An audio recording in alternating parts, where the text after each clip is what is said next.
as the Department of Health and Human Services. Over the past 2 years, Secretary Kennedy has spoken eloquently to the American people about the urgent need for health care reform. He continued to make the case for reform as he partnered with President Trump to Make America Healthy Again movement. Last month, the Secretary announced a number of structural reform proposals within the Department of Health and Human Services and its numerous sub-agencies, including the establishment of a new administration for Healthy America.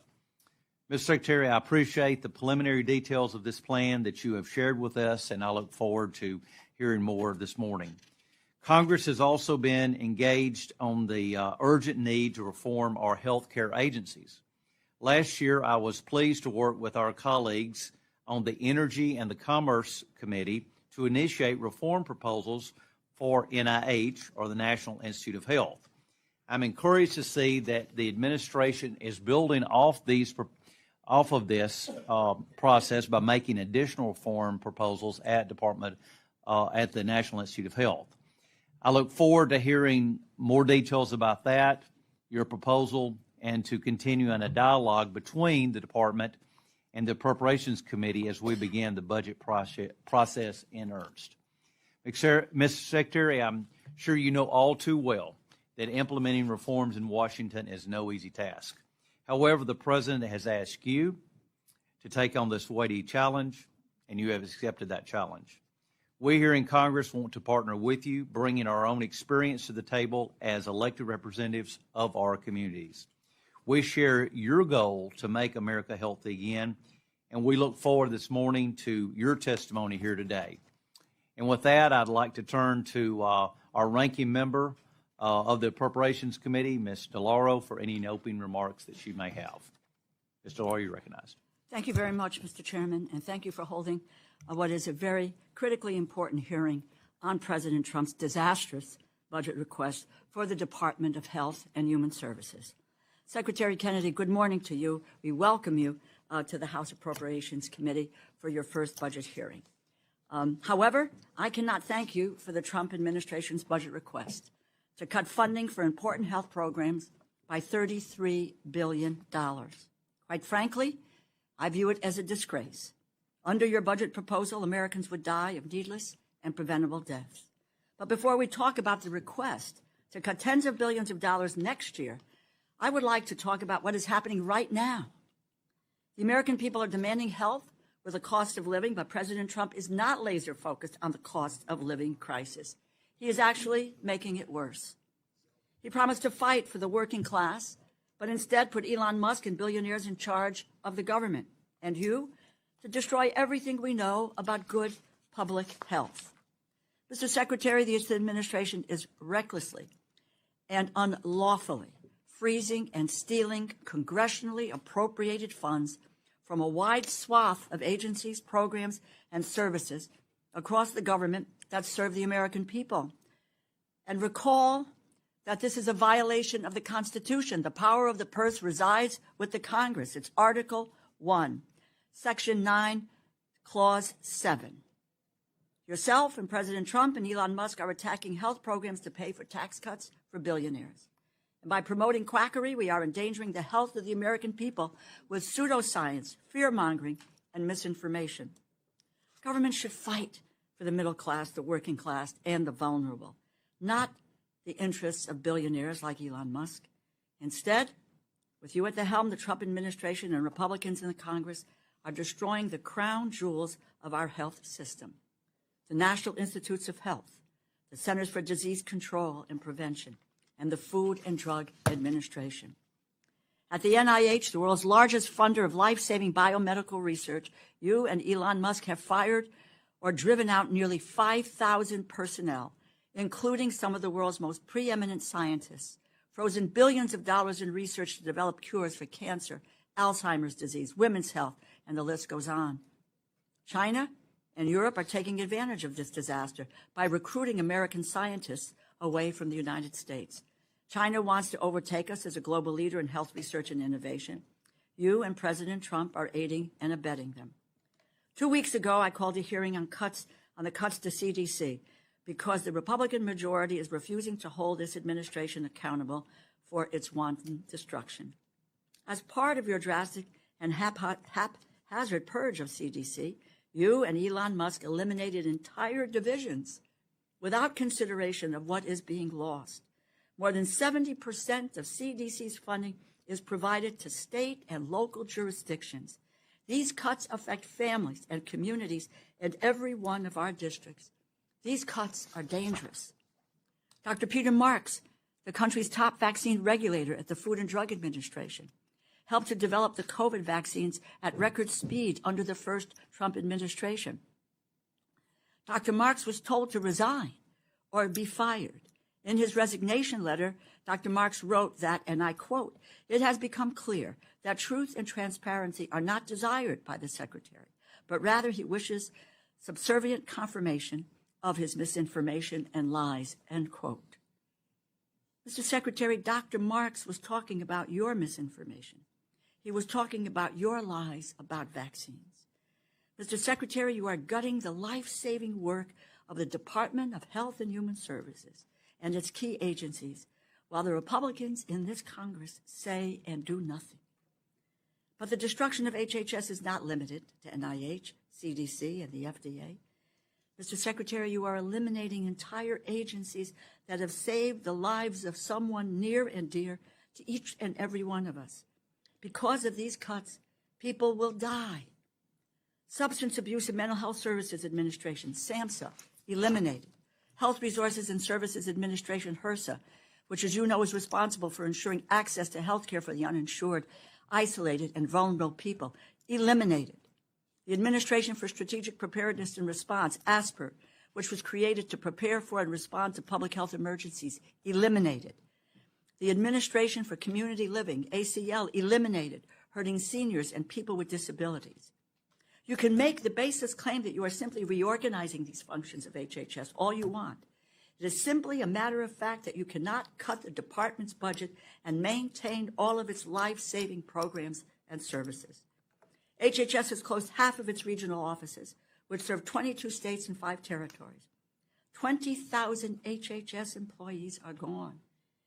And Republicans have set the stage to cut Medicaid benefits from people who rely on that program to see a doctor, including roughly half of our nation's children. HHS has terminated more than $12 billion in funding for state and local health departments, including funding for mental health, substance use programs, treatment, sabotaging our progress in addressing the opioid crisis. Mr. Secretary, you are eliminating scores of CDC prevention programs, including HIV, tobacco, drowning, asthma, lead poisoning, and gun violence. Why on earth are these the places you are terminating for so-called waste? The life of a teenager that does not become addicted to cigarettes or injured by a firearm is not waste. Last month, you wrote in the New York Post, and I quote, "America has the highest rates of chronic disease in the world. We rank last in terms of health among developed nations, and life expectancy is declining for many groups of Americans."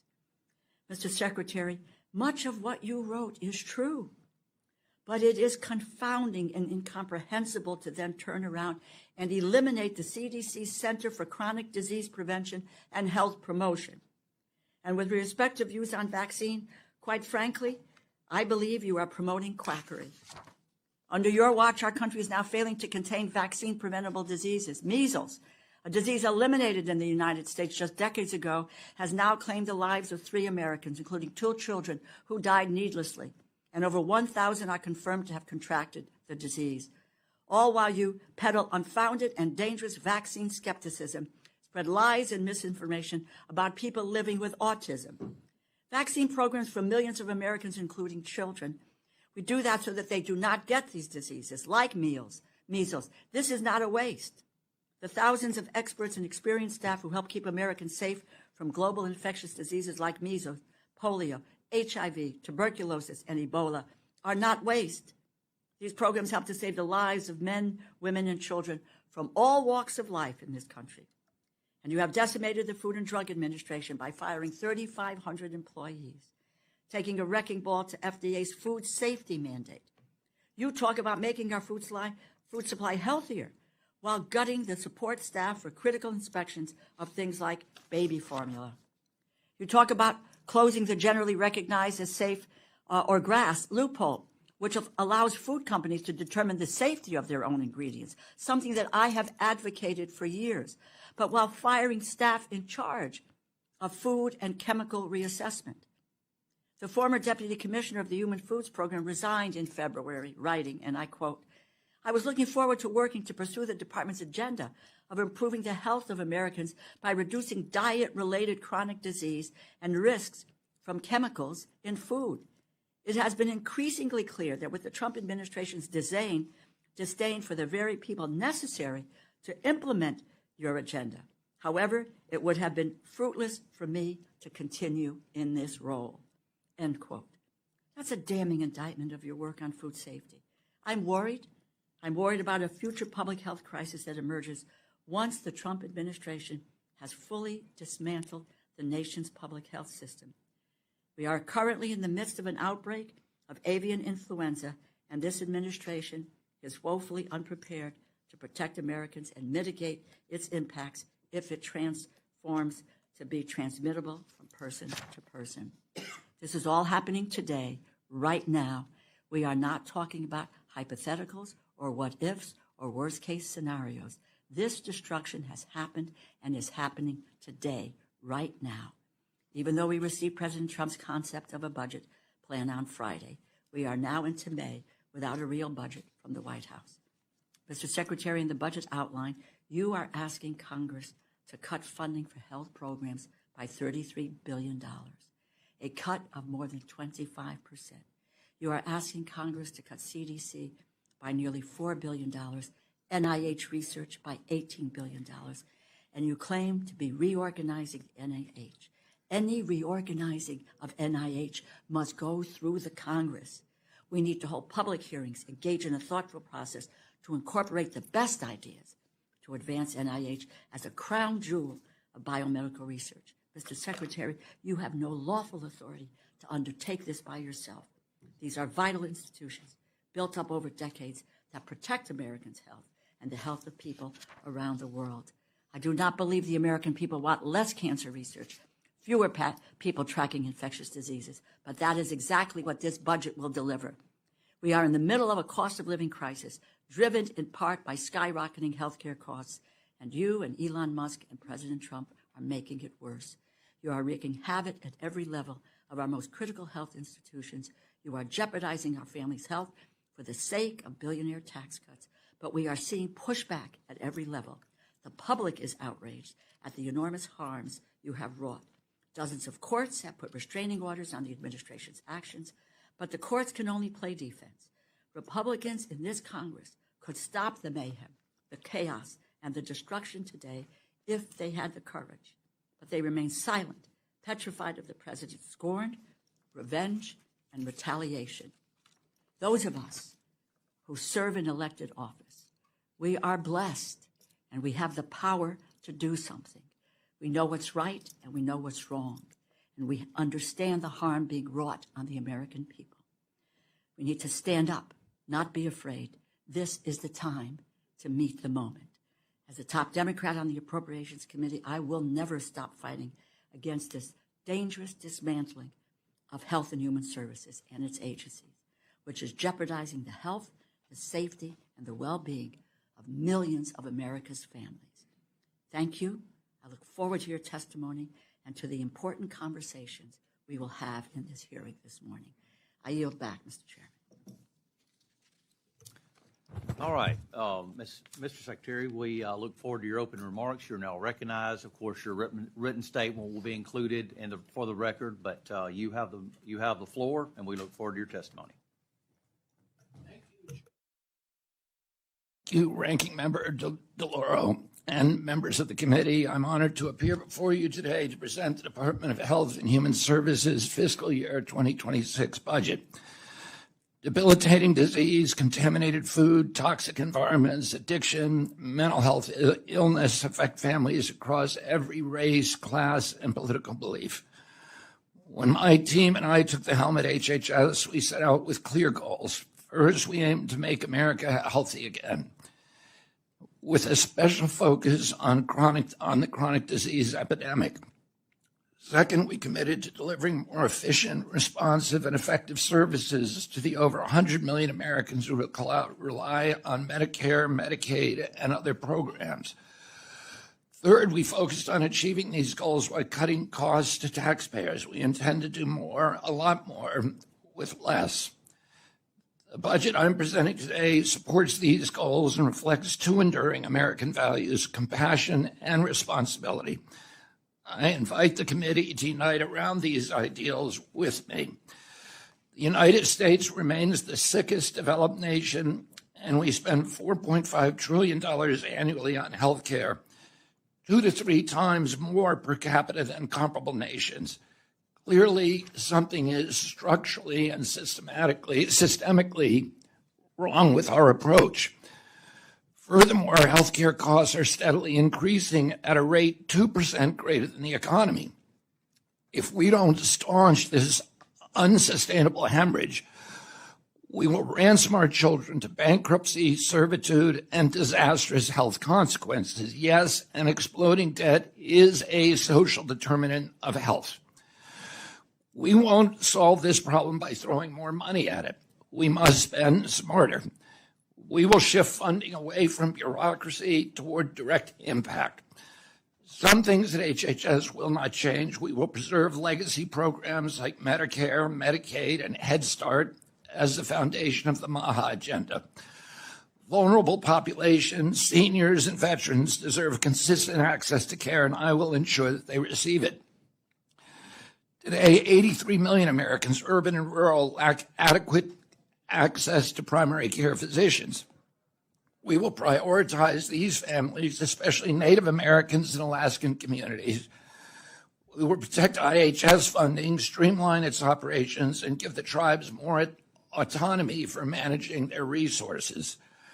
Let me be clear, we intend to make the Trump HHS not just the most effective, but also the most compassionate in U.S. history. Our official budget statement outlines many priorities, but I will highlight a few. First, we will consolidate programs to better tackle mental health and addiction. These issues now rival chronic disease in their impact. HHS will aggressively combat the opioid crisis, especially the spread of synthetic drugs like fentanyl. We will empower state, local, and tribal leaders to create effective solutions. Second, we will address nutrition, physical activity, and healthy lifestyles. The President's budget requests $94 billion in discretionary funds to support these priorities, including the Administration for a Healthy America. We will emphasize healthy eating and Head Start and ensure the program continues to serve its 750,000 children and parents effectively. Third, we will equip the FDA to expand its food safety efforts through research, regulations, independence, and education to remove harmful chemicals from food and packaging. And we are already doing this more aggressively than any other administration in history. We will fund cutting-edge research at the NIH while cutting risky or non-essential services. That includes ending of gain-of-function experiments and research based upon radical gender ideology. At the CDC, we'll return to its core missions, tracking disease, investigating outbreaks, and sustaining public health infrastructure while cutting waste. And I'll add, in response to your critique about the measles, we are doing a better job at CDC today than any nation in the world at controlling this measles outbreak. I'm happy to elaborate on that afterward. Fifth, we will eliminate DEI funding and redirect resources toward real poverty reduction. We will move beyond lip service to communities of color and take meaningful action to meet their needs. Six, we will strengthen cybersecurity and health IT. The AI revolution has arrived, and we are already using these new technologies to manage healthcare data more efficiently and securely. Finally, we will rebuild public trust that eroded through years of industry capture, corruption, waste, and misplaced priorities, including by some of the gentlemen that you just mentioned, Ranking Member.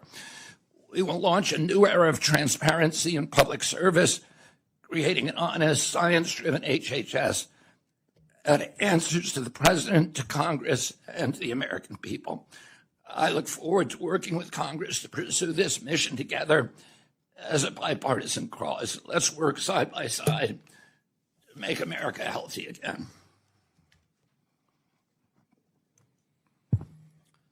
Thank you, Mr. Mr. Chairman, Yes, sir. we have another committee meeting of which I'm the ranking member. I will be back, but I didn't want Mr. Kennedy, Secretary Kennedy, walking out. Duly noted. I welcome your absence, Congressman Hoyer. I'll be back. All right. Thank you, Ms. Secretary. I will begin. I mentioned in my open remarks that I appreciate your commitment to upholding the sanctity of human life in your capacity as the Secretary of Health and Human Services. The pro-life community was deeply concerned by numerous actions that was taken during the Biden administration that undermined the right to life and the conscience of rights of pro-life Americans. For example, the Center for Disease Control revealed at the end of the Biden administration that the CDC funded nurses in Mozambique were performing abortions that violated the Helms Act, which prohibits U.S. foreign aid from funding abortions. In addition to that, the Biden administration punished states by denying them Title X funding for refusing to provide abortion counseling in violation of state law. Can you talk to us for a couple of minutes or whatever about steps that you see the department are now taking to protect the right to life and the conscience rights of pro-life medical providers and also medical students? Yes, Mr. Chairman, every abortion is a tragedy. I don't believe that our nation can live up to its role as a moral authority around the globe when we have hundreds of thousands, if not a million, abortions per year in our country. And under President Trump's leadership, I have ended federal funding to the kind of the programs that overseas programs that fund abortions or counsel abortions. And we have withheld the Title X funding from NGOs that refuse to differentiate the funding streams so that the federal government and my agency can't tell whether money that is being sent to that agency is being used for legitimate family planning issues, or it's being used to counsel or fund abortion. And we have said that as soon as they differentiate that, we would begin refunding them. I think at this point, the administration is now fed up with that. And the budget that is proposed by OMB is a budget that cuts out Title X funding because they don't believe that these NGOs can actually, in good faith, comply with the law and with the EOs. Thank you. Well, I appreciate that, and like I said, I appreciate your commitment to that for the president's vision. One of the most significant challenges facing rural hospitals is the area wage index, which is used, of course, by the Center for Medicare and Medicaid Services.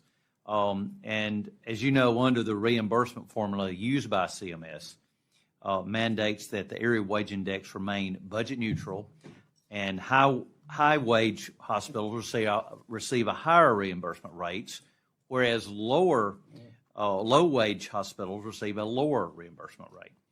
This system has the perverse result of preventing low wage hospitals, many of which are in rural areas and underserved communities, from paying higher wages.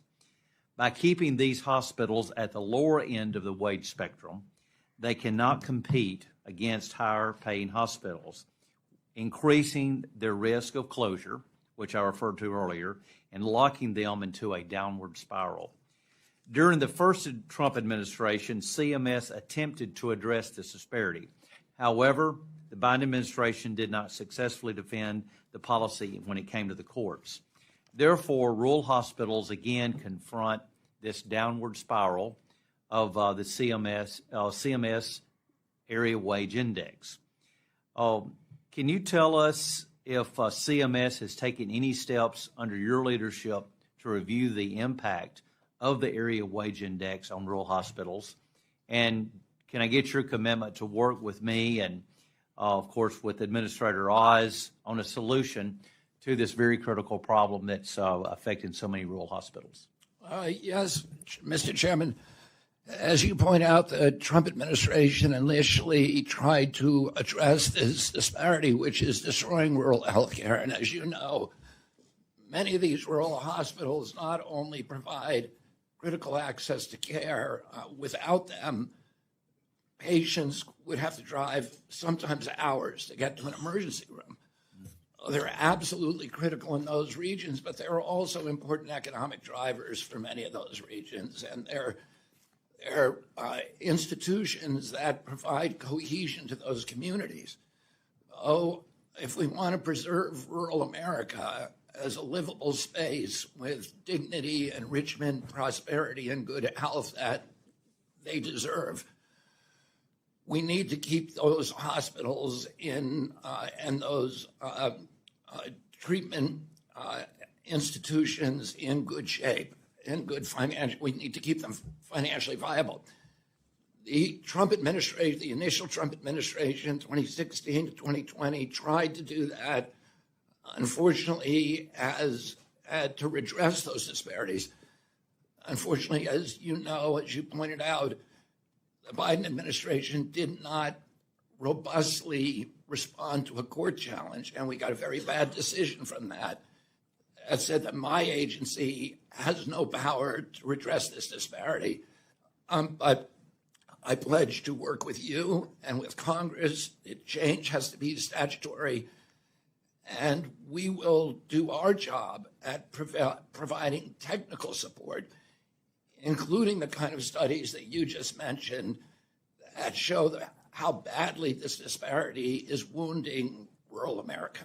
Yeah, well, thank you. And like I said, someone who represents a rural state, it is certainly, I hear about it almost every day or very frequently, so I appreciate your commitment to that. With that, let me recognize the ranking member, Ms. DeLauro. Thank you very much, Mr. Chairman. Let me just one area of correction, which has to do with the measles issue, Mr. Secretary. You keep comparing the U.S. to other countries.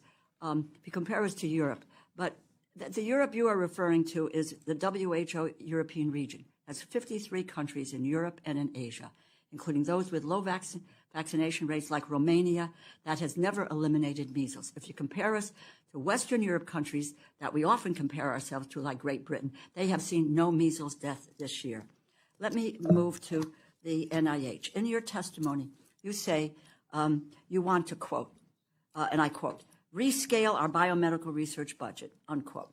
Excuse me, but that's BS. You are not rescaling NIH research. You are proposing to cut it by $20 billion.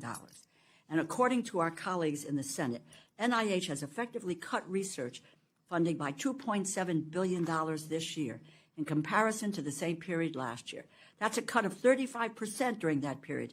That includes cutting cancer research by 31%.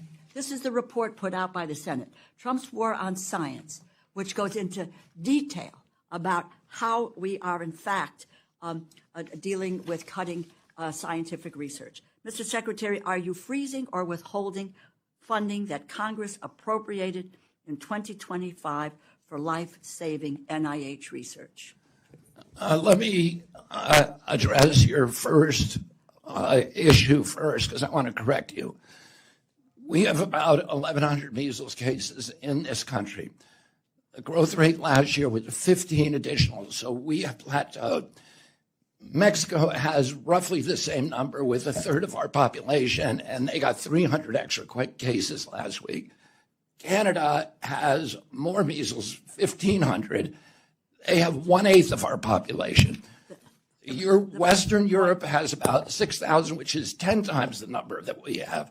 Well, you are wrong about what you said earlier. We can discuss that, but I think one has to consider whether or not we're dealing with decades of data proving how effective and safe the measles vaccine is. I want to move to that. I want my questions answered on, are you freezing and withholding funding that Congress appropriated in 2025 for life-saving NIH research? We are not withholding any funding for life-saving research. Okay. Do you commit to following the law? Of course. Fully obligating funding that Congress appropriated. We appropriated, it is the law of the land for NIH research, and to obligate those funds by September 30th of this year? Or are you planning to break the law by impounding congressionally appropriated funds? If you appropriate me the funds, I'm going to spend them. We have in the bill. You are cutting the NIH by $18 billion, or you're proposing to cut it by $20 billion. The Congress appropriated those funds. It passed into law. It's part of the 2024 budget, and we are under a continuing resolution that has adopted the 2024 numbers. How then can you justify cutting $20 billion from the biomedical research budget? If you appropriate the money to me, I'm going to spend that money. We have appropriated, Mr. Secretary. Then I'm going to spend it. Then you're going to spend it. You're not going to cut $20 billion from the NIH. The White House proposal is to do very, very large cuts at NIH. Well, that is contrary to the money appropriated. Ranking member. Yes. If Congress appropriates me the money, I'm going to spend the money. You have the power of the purse here. Thank you. You know that. Thank you for reiterating that, but I think that I'm not sure the administration really has internalized that, particularly Mr. Vogt hasn't internalized that when he says that we can in fact impound money. The money is there. The 2024 budget includes the funding for the NIH. Will you commit to spending the money that is in 2024 in that budget?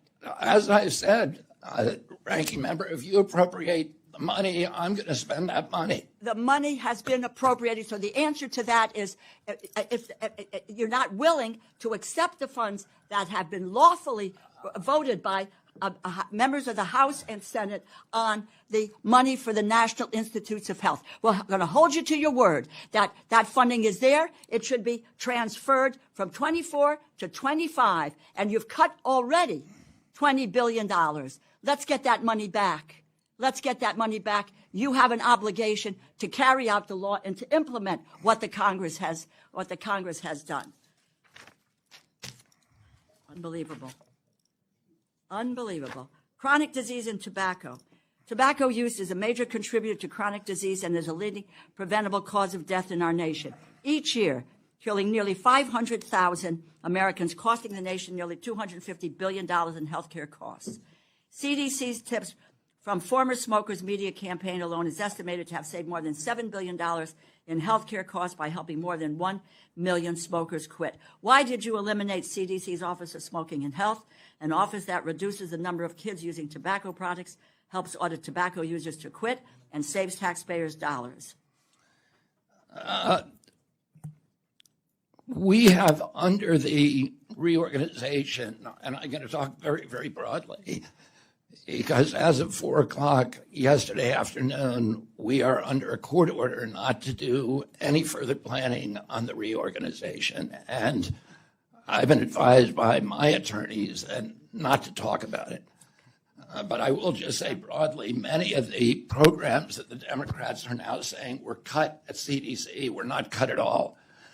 Those programs were transferred to the Administration for Healthy America. But I'm not permitted to talk in any more detail because of a court order. I know we're just dealing with words. You transfer it here. There's less money overall for the agency. Therefore, there's less money for the programs. In both 2024, 2025, Congress, again, power of the purse resides here, appropriated $246 million for CDC's tobacco prevention programs. Do you commit to following the law again, fully obligating those funds so that we can help adults who want to quit using tobacco and prevent teens from becoming addicted? Allow me to answer that by pointing out the absolute cataclysmic disorganization of this agency under your oversight for 40 years. We had 9 separate offices of women's health. When we consolidate them, the Democrats say we're eliminating them. We're not. We're still appropriating the $3.7 billion, but we're not keeping all 9. We had 8 separate offices for minority health. We eliminated 1. We had 27 HIV offices. Okay, let me just, I'm going to We had 59 behavioral health right. programs. I'm well over time. If you could just get us what has been eliminated, why you're doing it, and the criteria by which the elimination has occurred. That is information that this committee needs in order to be able to do our job in terms of appropriating funds. Thank you. And we will gladly provide that to you, but right now we're under a court order that prohibits us from doing so. Okay, before we go on, I just want to say we also need to make sure that we bear in mind that the Secretary is here talking about FY26 funding. So he is committed to that. So I just want to make sure that we're all clear. We're talking about FY26 on this. Mr. Simpson. Thank you, Mr. Chairman, and thank you, Secretary, for being here, and thanks for taking on what is a huge task. You've done that before in your history, and I look forward to, most of the people I talk to are in favor of MAHA and making America healthy again. I agree with a lot of the things you said. Some of the things I question, want to see more studies on. And there's probably a couple in there that I might disagree with, but that's okay. Opening this debate of how we can make America healthy again is very important. Let me ask a couple questions. I chair the Interior Committee that funds Indian Health Services, which is in your department. I noticed in your opening statement you want to maintain the level of funding for Indian Health Services to keep the promises that we've made to our Native American, Alaska Natives. That's not just a promise, that's a legal obligation we have with those. Those are treaty rights. So we've been doing a great deal in my bill, increasing funding for Indian Health Services. We also did something that we call forward appropriations so that they have appropriated a year in advance, because we found that during shutdowns and those kind of things, they weren't protected like other health organizations were and stuff. Your skinny budget, and I haven't seen your full budget yet. Do you maintain that forward appropriation for Indian Health Services? Yeah, yes, Congressman. I want to point out, I spent 20% of my career working on tribal issues, on representing the tribes in treaty negotiations and in litigation against big polluters in the extractive industry and others. I was one of the founding editors of Indian Country Today, which is the largest Indian newspaper in Indian Country. And it's been an issue that I've been committed to my whole life. I fought successfully to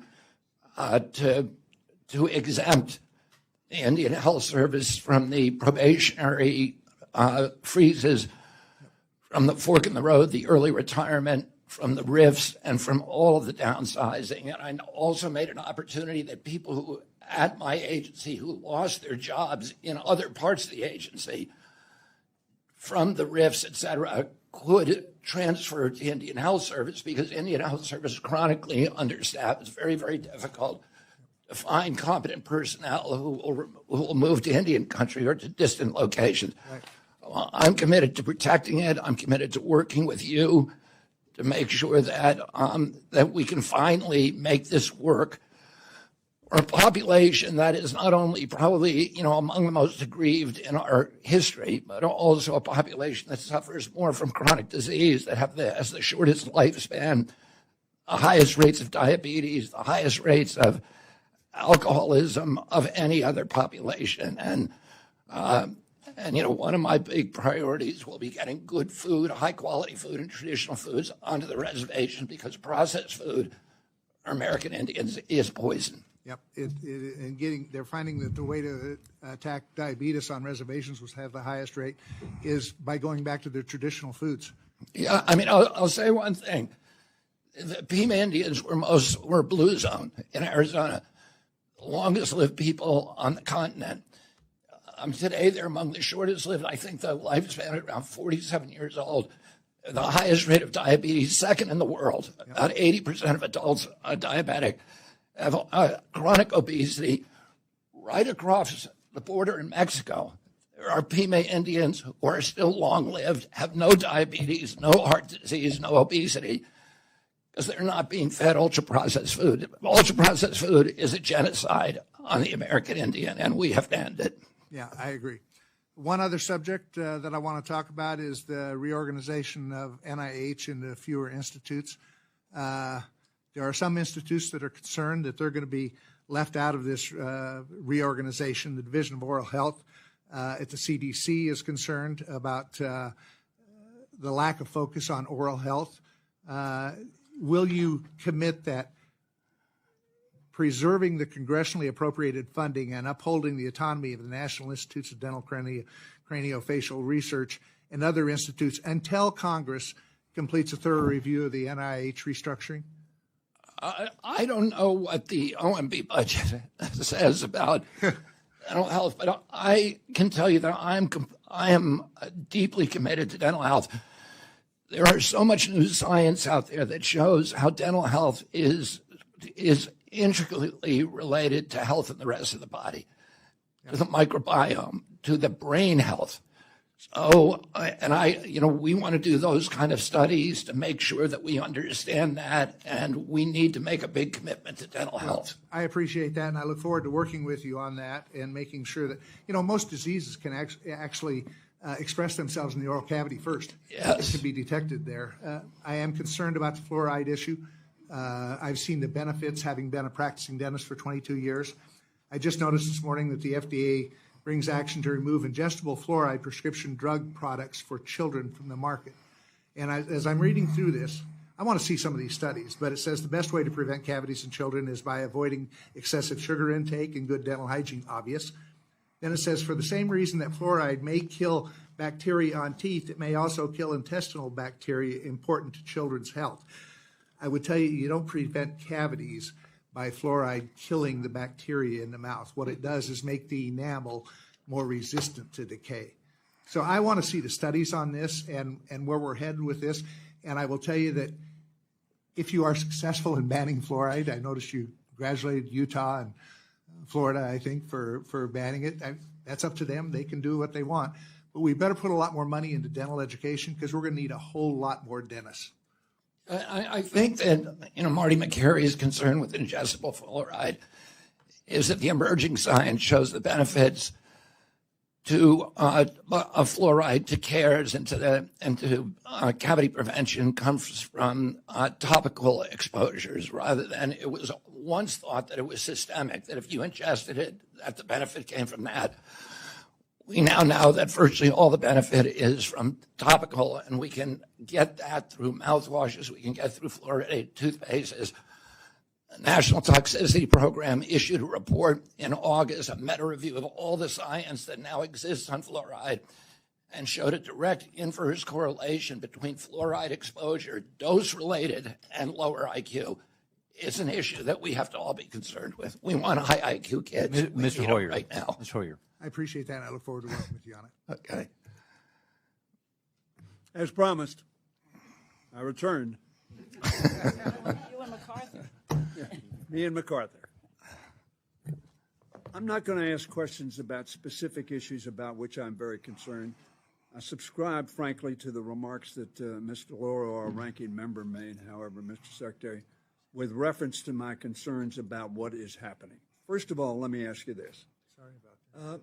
You submit a budget, it goes to OMB, the president will submit it to us, and Congress passes a budget, sends it to the president, presumably the president signs it. Once that happens, do you consider that budget that Congress passes to be a suggestion or directive? Well, as far as I'm concerned, it's the president's budget, and my duty is to defend it. It's Congress's choice about whether or not they're going to fund. The Congress appropriates the funding.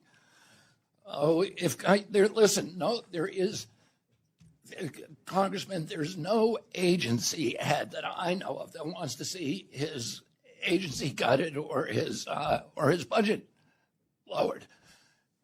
There's tremendous waste in my agency. It grew by 38% during the Biden administration, and public health went down. Okay, I got 5 minutes. But I just say this. President Trump has a broader vision than me, which is that the $2 trillion we're spending a year that we don't have is landing on our children. That is a health crisis for them. Mr. Secretary, my question to you respectfully was, do you believe it is a suggestion or a mandate?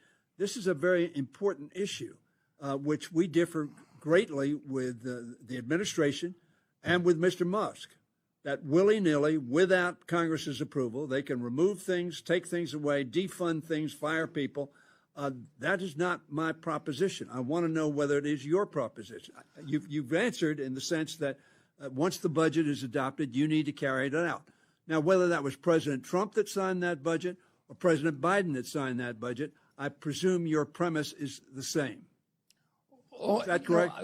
I mean, I don't know whether you're asking me a rhetorical question, because I think it's self-evident. It's not a rhetorical question. It's whether or not you think once the Congress says we're going to spend X number of dollars on X objective, Y objective, that you will follow that.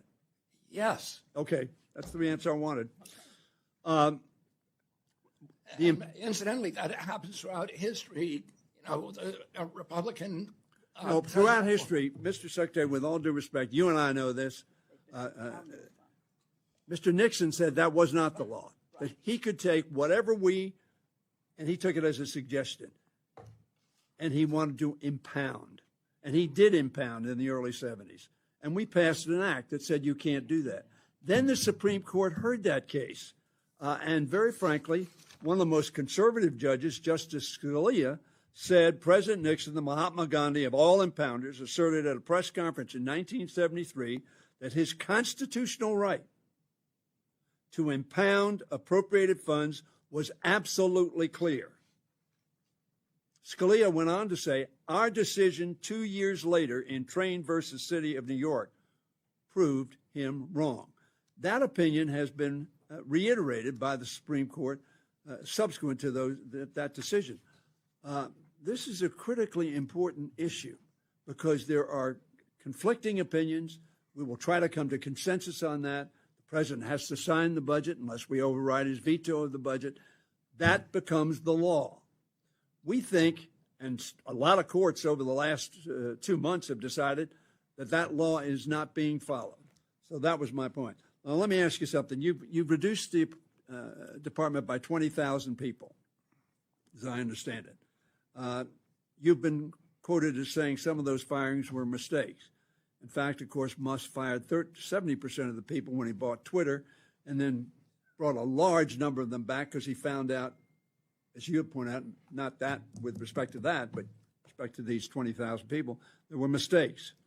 My question to you is, have you had an analysis prior to making those decisions, or Mr. Musk making those decisions? And I ask you first, who made those decisions, you or Musk? They were made, I mean, ultimately, we executed the decisions. I know you executed them, but my question Elon Musk gave us help in figuring out where there was waste, fraud, and abuse in the department. But it was up to me to make the decision. And there are many instances where I pushed back and said, we don't want to, that would hurt us to eliminate that group. Let me ask you a question based upon that response. Was there an analysis of the consequences of these cuts and the reduction in force and elimination of programs? Was there an analysis that you can provide the committee that indicated those, as you concluded in your statement, would not harm people, would not undermine, frankly, the people who are being served, the health care not delivered, people not served, children not educated, research not accomplished, frankly, lives not saved? Is there an analysis that you can provide to this committee prior to us determining the budget that will show that, in fact, those cuts will not be harmful to those objectives? Yeah, I mean, there were analysis. The simplest analysis was at the outset, the analysis that we're spending $2 trillion a year that we don't have. Mr. Musk said he was going to cut $2 trillion. $2 trillion more than you have to make cuts. The other analysis that was more detailed is that children or the Indians that you're so concerned about? We didn't cut the Indians. We didn't cut the Indian services. I'm asking you. You said we have to cut. I made sure that those services were not cut. I made sure that Head Start was not cut. But the cuts that were done were cuts that were to duplication, to redundancy, to streamlining. We increased our workforce 70% in 4 years, so we were going back to the 2019 levels. Mr. Reagan, and I would ask. Mr. Reagan said he was going to cut waste, fraud, and abuse. He increased the budget deficit by 189%, the highest of any president in history. No analysis.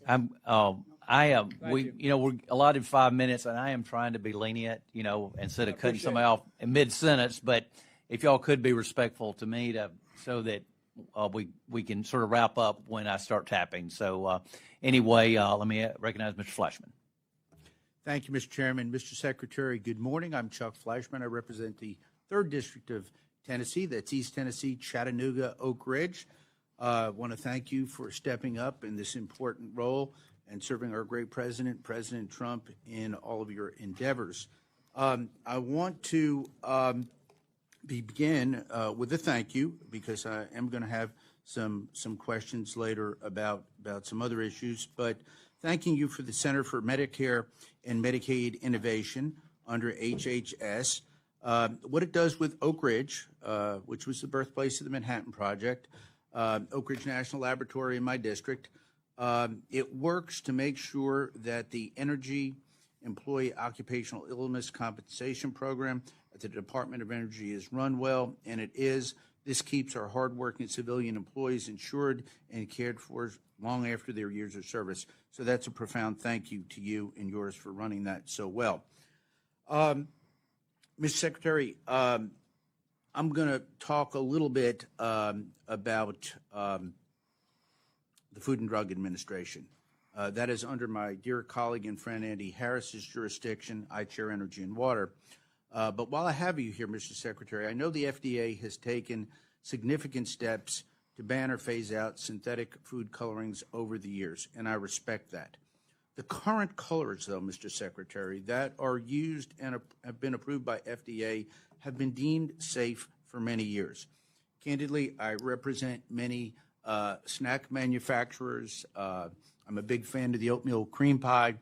And in many ways, I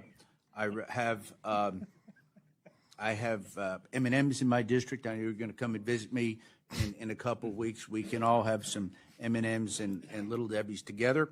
But on a very serious note, we want to make sure that FDA has done due diligence to ensure the safety of these replacement colors. Will you work with me on that? Because candidly, I think these dyes are safe. They've been approved, but really trying to find substitutes. The costs, we've seen estimates 5 to 10 times try to fix that. Will you work with me on that, sir? Absolutely, Congressman. And one of the, I think, the really important accomplishments that we've done over the past 100 days is we've been working with the food industry, and we found the food industry very, very receptive. We think we have good science that links almost all of these dyes with ADHD, with neurological injury, with cancer. And they've agreed to phase out the 2 worst of them, which is orange bee and red citrus number 3, within 2 months, and the other 7 dyes within 2 years. And some of the food companies like Tyson's Food have already eliminated them because of our talks. They asked us to do one thing. They said, can we try to fast track the vegetable dye substitutes that we need? And we have fast tracked those, and we've already got them approved. So we have 3 dyes approved this week that are substitute dyes that can be used by the food industry. And we're going to continue to respond to the needs of the food industry. We're going to continue to work with them, and I'm happy to work with you, Congressman. And I thank you. I thank you for your question and your answer and your response. Mr. Secretary, I wanted to talk with you about this subcommittee's oversight of the 340B drug discount program. I'm a strong supporter of that. I have hospitals in my district. It provides funding to safety net community health centers, hospitals, and other healthcare providers with discounts from prescription drug sales. CHCs and rural hospitals across Tennessee have become dependent upon this program. Just a question, sir. We've heard that this department will move oversight from HRSA to CMS. Can you either confirm or deny that, sir? I can't because of the court order, but I can tell you, the 340B program, as you know, is it's not a straightforward program because it was originally intended for 100 institutions that were serving very poor communities. It's now grown to 27,000 institutions. The patients themselves seldom get the benefits of the drug reduction, and actually 100,000 if you look at all the kind of satellite institutions. But we also recognize that it is the lifeblood of rural hospitals right now. So we can't mess with that program without giving those rural hospitals something else that is going to support them, and we understand that. Thank you, Mr. Secretary. I can tell you that the drug companies are worried because if we do what President Trump wants, which is, through compliance with the executive order to go to most favored nation, it will lower the price of all drugs, which means it will further lower the cost of 340B drugs, and they consider that existential. So that is a problem that we all need to work out together. Mr. Pocan. Thank you, Mr. Chairman, and thank you, Mr. Secretary. I'm Mark Pocan. I represent the 2nd Congressional District in Wisconsin. All are part of 6 counties in south central Wisconsin. I don't know you, and I think it's important to have a good working relationship with you because of everything that you have. There's a lot of jurisdiction. Now, you've definitely got your hands full with a lot. Some things I think we agree on, and some things I'm not sure if we do. So I'm really trying to explore a little bit of that. I think some things that we agree on, and you brought it up, you want to have a special focus on chronic disease, correct? Yes. Yeah, great. And one that maybe Chuck and I disagree a little bit on, but I support what you're doing on ultra-processed foods, on food dyes and other junk chemicals, and promoting healthier diets. That's another focus, correct? Yes. And also, I think you're supporting and making it easier to access non-pharmaceutical, in other words, natural remedies as part of a person's healthcare decision. Yes. And one I didn't have on the list, but I heard you tell Mr. Simpson on dental care. I have a constituent who, because of an infection with a tooth, is now getting Meals on Wheels and his health is destroyed. So I appreciate that as well. Yes. So in trying to get to know you, there's some public things that, make you somewhat of a conundrum to people like me, just trying to, understand. One is on vaccines. And I don't want to ask you about, all the specific theories on vaccines, but something that might be helpful is you've previously said you vaccinated your children. Just because I think this is a helpful answer, and this isn't a gotcha, I promise.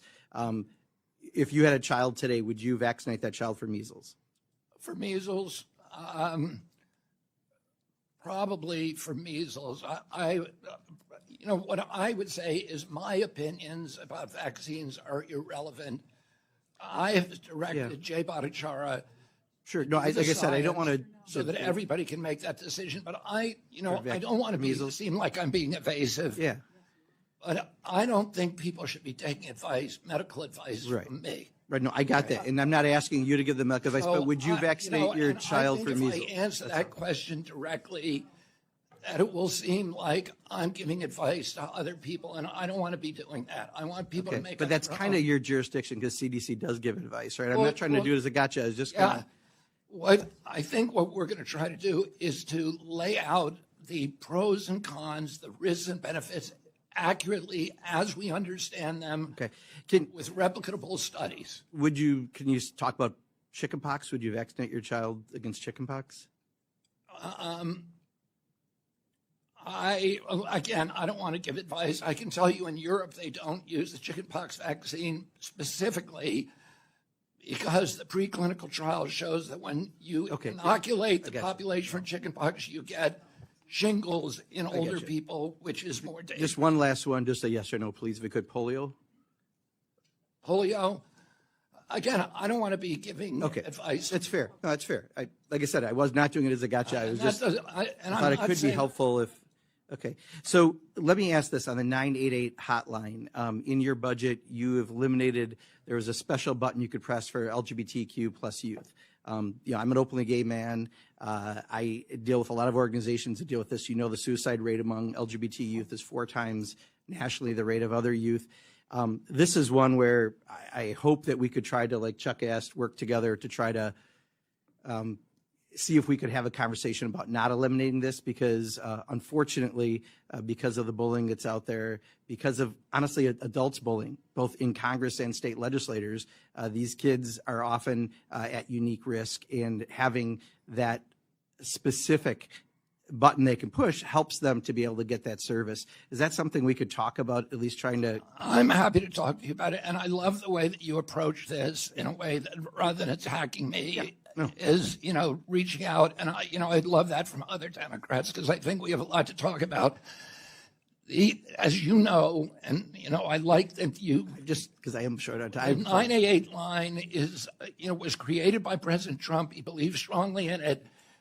The reason he remove that button is because we don't want to isolate different demographics and polarize our country. Everybody on that line is trained in cultural sensitivities. Sure.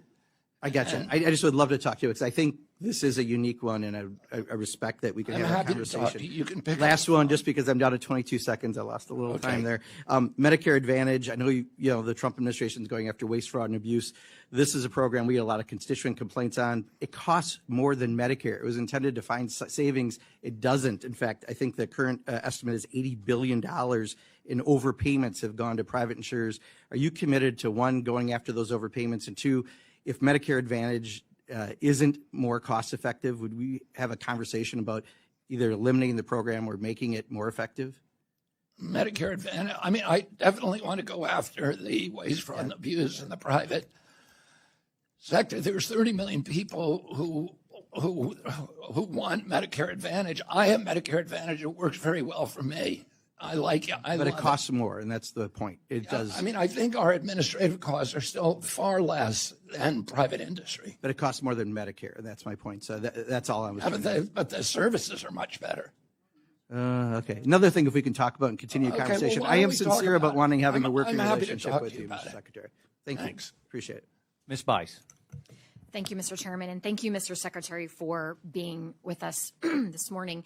I first want to address a comment that was made by the ranking member earlier as it relates to getting the president's budget out. Just a reminder that when President Biden was elected, he did not send out his first presidential budget until May 28th of 2021. So giving some grace to a new administration, I think, is warranted. I want to take a minute to highlight the Oklahoma Medical Research Foundation, or for short, OMRF. OMRF was chartered nearly 79 years ago and started out with 18 scientists on staff. They now have more than 475 scientists. It's the Oklahoma Medical Research Foundation, and I've actually given your team some information. Last month, I was proud to attend a ribbon cutting for their new Biomedical Data Sciences Center, which will provide computing and data analysis capabilities to support scientists in researching very important areas, including heart disease, cancer, and autoimmune diseases. This center cements OMRF as a leader in research methods and as a hub for collaboration in my district. It is important that OMRF continue their partnership with HHS in their research to expand life expectancy and healthcare outcomes across the nation. The impact that OMRF has had on Oklahoma and the country is really immeasurable. It ranged from certainly economic impacts to healthcare advancements, community engagement. The positive impacts are endless, and I want to mention them because I want to make sure that we're investing in the right things. Like you and President Trump, I am focused on reducing the prevalence of chronic diseases, and the discoveries that they have made over the last many years have produced 3 life-changing drugs. Most recently, in 2019, the FDA approved the first targeted therapy to treat sickle cell disease. And this is based on discoveries by OMRF researchers. The point being here, Mr. Secretary, OMRF has been crucial in advancing research and treatment of chronic disease and rare diseases for millions. And they take pride in being one of 7 NIH autoimmune centers of excellence. And I hope you and your team will continue to work with OMRF so they can continue the positive impact in Oklahoma and across the country to make America healthy again. That being said, in order for the U.S. to maintain its lead in biotechnology, we need to ensure that the U.S. continues to be the country of choice for best and brightest in the field. What will HHS do to help attract biotech researchers?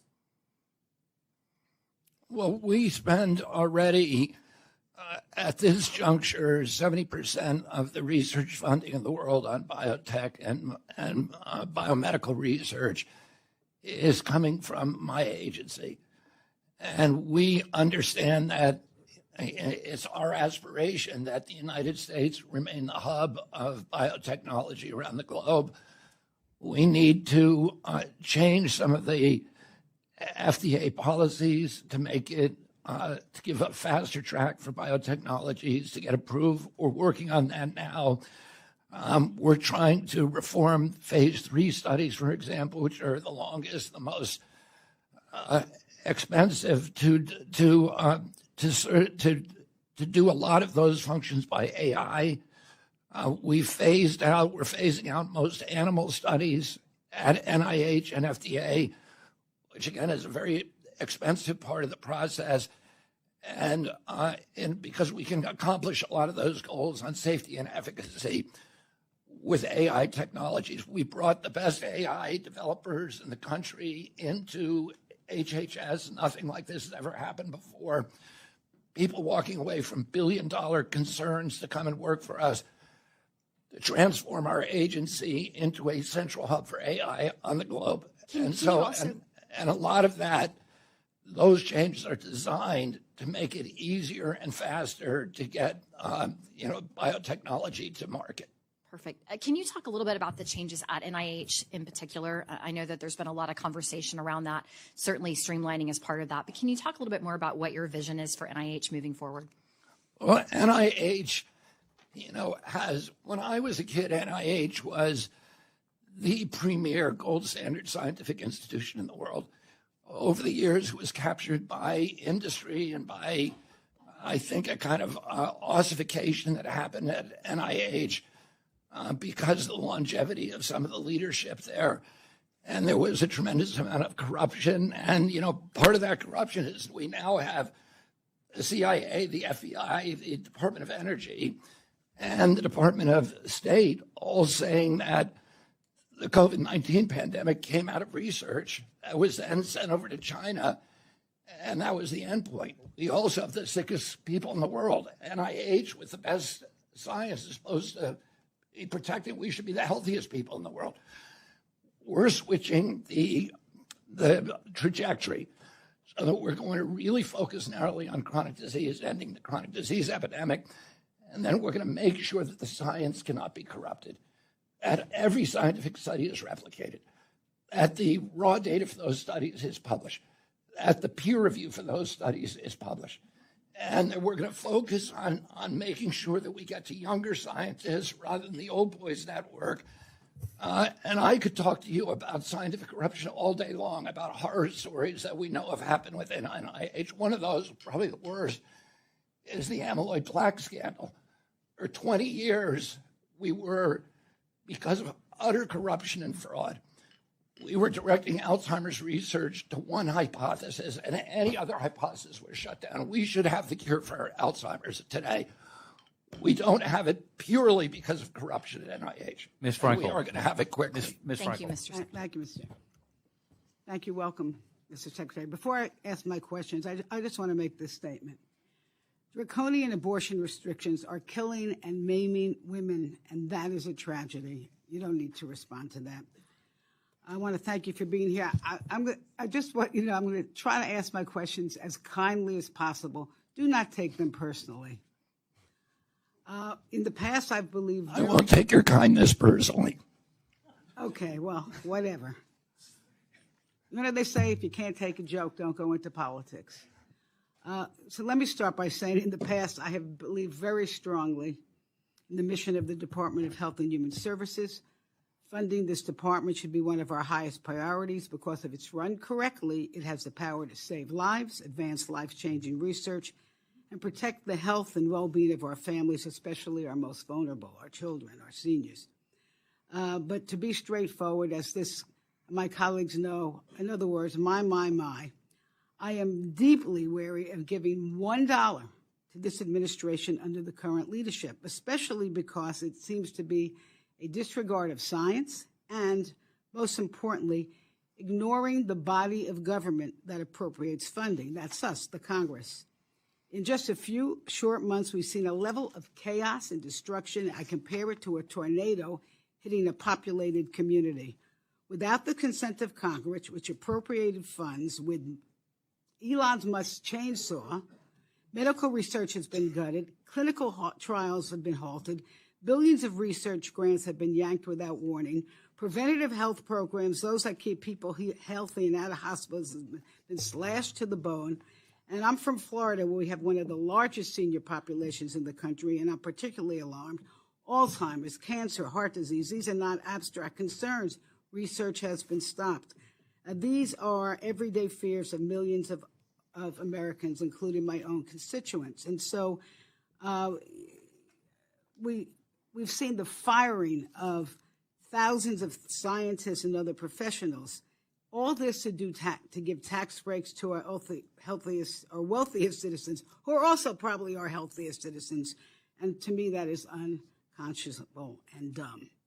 So this should not be a partisan issue, really, because it doesn't matter what political party you are. People want to and should be healthy, but the Trump administration, ideological, dismantling of Republican infrastructure must go in a different direction for me to vote for your budget. Now I have a few questions for you. I think you said that the decision for all these cuts was done by a varied amount of people. Were any of the cuts made before you were sworn into office? Were you handed? Do you remember that? Were people fired before you was? All right. Well, what did you say? I think so, but I can't tell you. Okay. Let me ask you this: was any member of Congress or anyone on this committee consulted before the cuts were made? And could you tell me who you talked to here? I mean, I stayed pretty close touch with Bill Cassidy during. Okay, well, I'm asking you if anybody here, because you're here. You're asking us for money. We appropriated the funds. Did you talk to any of us, Democrat, Republican? You know what? There are actually some very bright Republicans, I will say that, on both sides of the aisle. So the answer to that question is no. So your decisions, were they based on merit or generated by an algorithm? Did somebody get Elon Musk's computer and say, okay, just make 20% cuts? Do you know if that happened? I disagree with your entire characterization. It was like the recitation of a narrative that, everybody knows out there, and it's the Democratic Party narrative. I'm just asking you a question. It's just not true. We weren't cutting thousands of scientists. All right, we weren't cutting a clinical trial. I mean, everything you said was essentially dishonest. All right, that's my point. And don't take that personally. So don't take it personally. Mr. Secretary, how many employees have been let go so far? Excuse me? How many employees have been let go so far from your... About 10,000 left, took the fork in the road, about 10,000 more. And how many are on administrative leave now, waiting to be fired in June? Well, that would be the second 10,000. Okay, and are they currently being paid? Yes. So they're being paid to do nothing? Well, there's a lot of them are supposed to be coming in still. But they're coming in to do nothing because they're not allowed to work. Oh, no, we want them working. Are you empowered to reverse these decisions? Yes. You are, okay. And how was the 15% indirect research cost cap decided? 15%. Research. There's now a 15%. That's pretty much about 2 to 3 points above industry standards. So we were just, if you're the Gates Foundation and you give a scientific grant to Stanford, you're giving them a 10% indirect research. So you base this on the Gates Foundation? All of the Rockefeller Foundation, all of the other foundations that give to biomedical research. One more question. You're asking me a question, but you won't let me answer it, Congress. You've done very well, very, very well. I just want to know, are you going to... Can we trust you? If we put money into the budget for you, you're going to spend it the way we've directed it? Yes, that's what the law requires. Okay. Thank you. I yield back. Mr. Moore. Thank you, Mr. Chairman, and thank you, Secretary Kennedy, for being here. So yesterday we had good news in West Virginia. I want to thank you and your team for working with the West Virginia delegation, and especially my office, to bring back NIOSH, the facility in Morgantown. This facility and the programs it administers are absolutely critical to West Virginia and to our nation's coal industry. Mr. Secretary, my understanding is that the 111 employees at NIOSH in Morgantown were reinstated earlier this week. Is that correct? Yeah, I reinstated 328 employees at NIOSH. About a little over a third of them were in Morgantown, and then about a third in Cincinnati. And then the World Trade Center group I also reinstated. Well, thank you for that. And the Black Lung Screening Program and the Coal Workers Health Surveillance Program are particularly important to West Virginia. My understanding is that the Coal Workers Health Surveillance Program at NIOSH will be fully reinstated. Is that correct? Yes, the program will continue to function with continuity. That's great. And thank you for that very much. And Mr. Secretary, it's my understanding that the programs for occupational safety and testing, like the respirator testing programs, will also be fully operational again. Is that accurate? Yes, that's accurate. Very good. Well, thank you so much for working with my office on that. As I stated, it's critically important to our coal miners and their safety and the work that they're doing, which is hazardous but very important to our country. And lastly, I do want to and see, I'm not going to take a lot of time here, Mr. Chairman. So I do want to thank you for visiting my children's school, their Catholic school there in Martinsburg, West Virginia, with our governor recently. My daughter was there on stage with you, one of my kids, and we had a great announcement there as it relates to food dyes. And thank you for being there and being supportive of us, and also just your generational service to this country. I'd be remiss if I didn't mention my close family friend who passed away just a few years ago, who was your father's campaign manager in the state of West Virginia when he was running for president, who obviously left a huge impact on our state. Thank you for all the work you're doing to make America healthy again.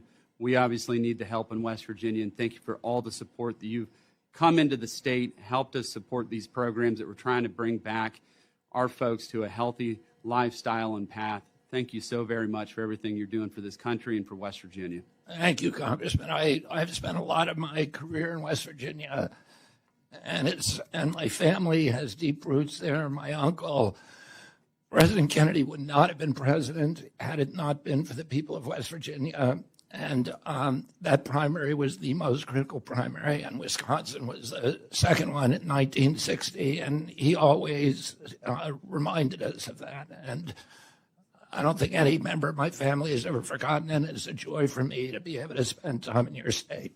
Well, thank you so much for that. There's a lot of great books written, by the way, on that primary in West Virginia. So thank you so very much, Mr. Secretary. Ms. Watson-Coleman. Thank you, Chairman.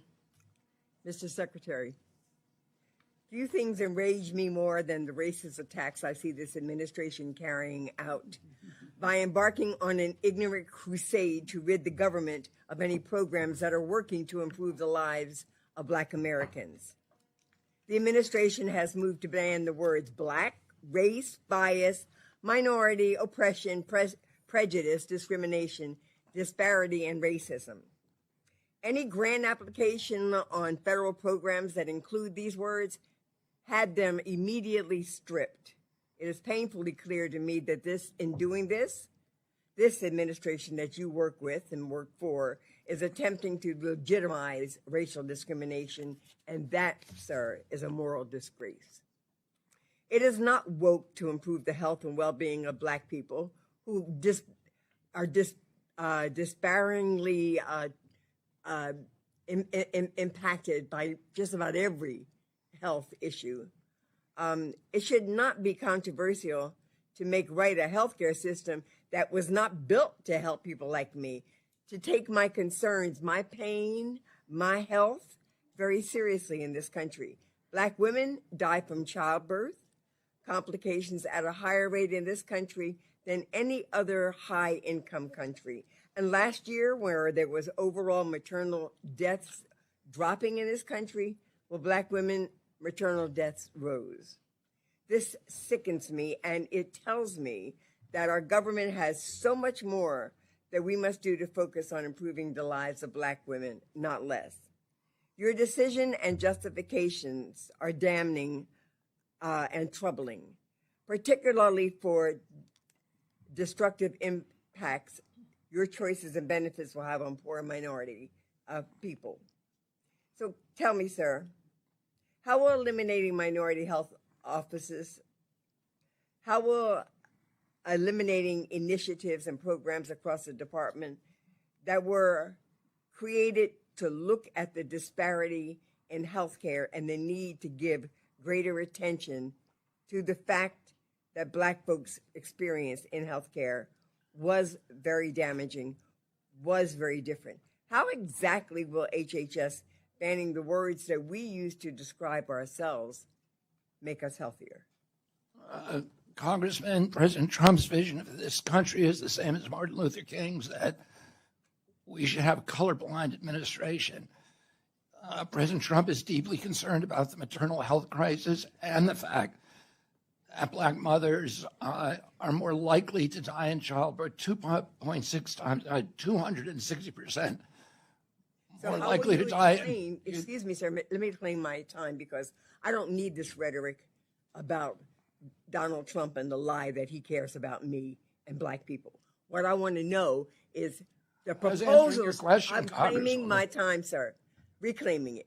I want to know specifically, how do you intend to address those disparities and to overcome those disparities as it relates to Black health in this country with the changes that you've decided are important, or someone has decided for you, I don't know, with your department?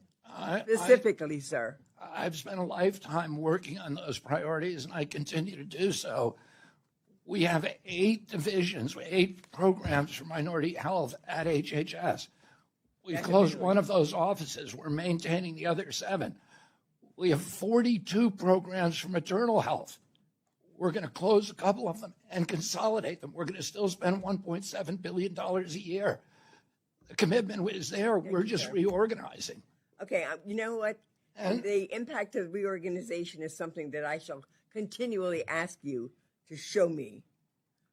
So please let me warn you now. I welcome those inquiries. And I don't want rhetoric. I want numbers. The other thing that really troubles me, sir, is LIHEAP.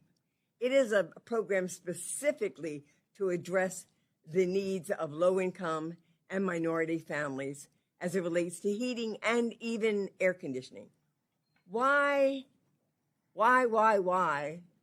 And what is your rationale for eliminating that program specifically? Why? I'm very committed to LIHEAP. My brother ran a low... I don't care about your past.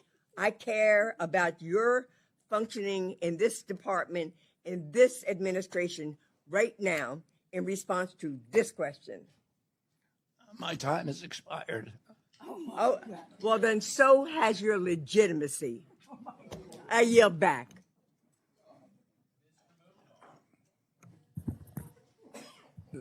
Mr. Secretary, thank you for being with us. And I don't know if you want to follow up on any of that, but... I'd be happy to. Okay, feel free. As I was saying, I'm very conscious of the importance of LIHEAP to poor people all across this country.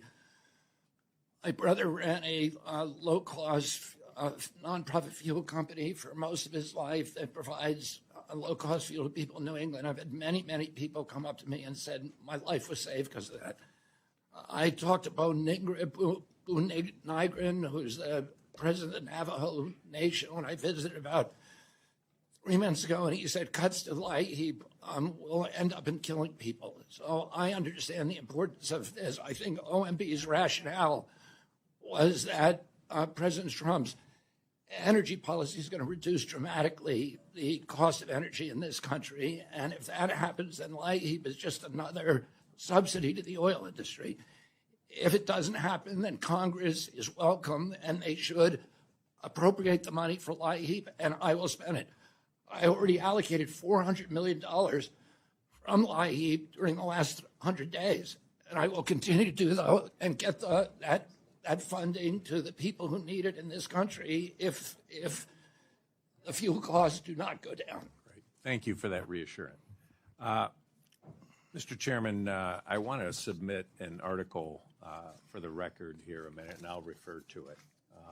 But last month, the National Security Commission on Emerging Biotechnology concluded in its report to Congress that the Chinese Communist Party seeks to dominate the global biotechnology industry so that other countries, including the United States, are dependent on the channels it controls.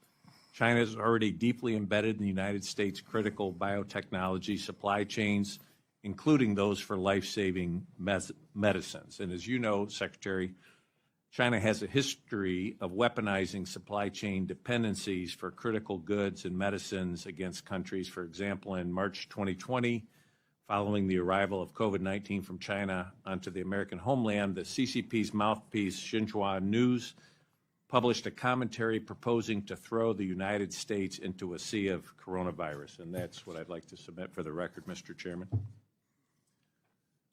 I request unanimous consent.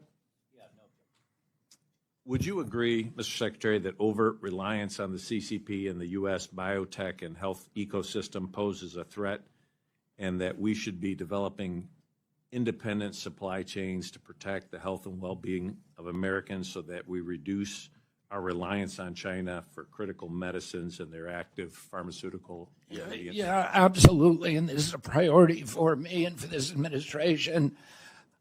China does not spend its biomedical research money on DEI or on other issues. They're directly and narrowly focused on creating dominance across the globe. We saw the problem with supply chain control by the Chinese during COVID. And also, the Chinese have a specific program called the 1,000 Talents Program. Is designed to steal U.S. IP and technology, and we have facilitated that at NIH by funding Chinese scientists with contracts that don't require them even to report their science back to our country, but they give it directly to Chinese military scientists on bioweapons research that we gave them the technology for. This is how out of control NIH was under my predecessors. We are working very, very hard and successfully to bring production home. I've met repeatedly with Eli Lilly, which is now building 9 facilities, 9 factories in this country, including for essential medicines, the ingredients, essential ingredients for those medicines. We are regularly meeting with all the other pharmaceutical CEOs, and we've told them this is our priority. We want to produce all the parts, all the essential medicines here in the United States. And we have already launched a program to do that, and it's already very, very successful.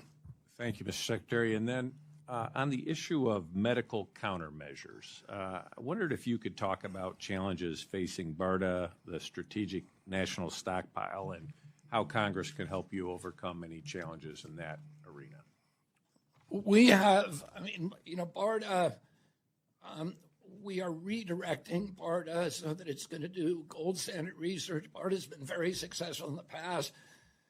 It produced over, I think, 103 FDA licensed drugs or protocols or medical devices for national emergencies. We run the national stockpile, which has $17 billion worth of supplies. Some of those supplies are misaligned, and we need to do a better job, and we're going to do that at NIH to make sure we are prepared for all emergencies, including radiological, chemical, and biological emergencies. And I would love to work with you, Congressman, on helping us to achieve those goals. Wonderful. And then finally, a couple of things. One is I want to compliment you on your commitment to public service and the way you've responded with grace towards people who have opposed some of your political views, including some of your family members, and I've kind of followed that. I want to really highlight the fact that your Make America Healthy Again has really put this in the spotlight, in these chronic diseases, and especially starting with children. And nutrition, healthy lifestyles. I know our community health centers in my district, which is a rural district, want to work with you on those goals. What can we do to promote this with young children, healthy lunches, all sorts of areas where local communities can partner with you in this effort? We are about to reissue the dietary guidelines, and we're going to do it very quickly. We have until January, but we're going to do it. I think we'll have it done even before August. And we took the Biden guidelines, which were 453 pages long and were clearly written by industry, that are incomprehensible, driven by the same industry capture and those kind of carnal impulses that put Fruit Loops at the top of the food pyramid.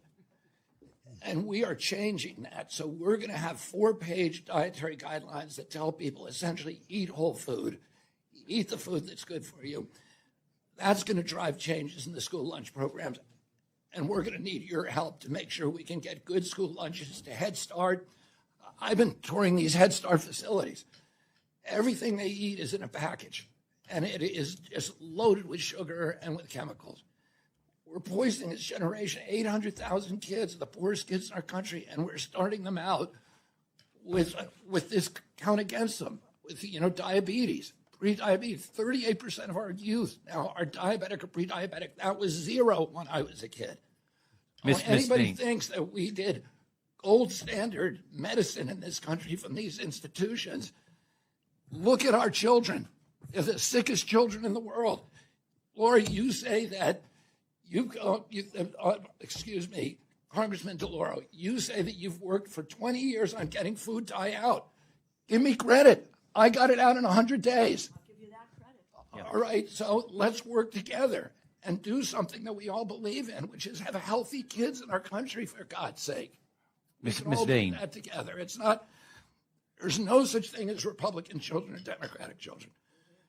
There's just kids, and we should all be concerned with them. Thank you, Mr. Secretary. Ms. Dean. Mr. Secretary, Madeline Dean, suburban Philadelphia. Thank you for being here. I want to read the very first sentence of your written testimony, which you have submitted. The mission of the Department of Health and Human Services, HHS, is to enhance and protect the health and well-being of the American people. And we are here to analyze the 2026 budget request, as the chairman points out. But I also want to take a look at what the ranking member has taken a look at, which is the cuts going on right now to that which has already been appropriated. We have to really keep a clear line here between what's your proposal for 26 and what is going on right now against the legislation that we have passed and that has been signed into law.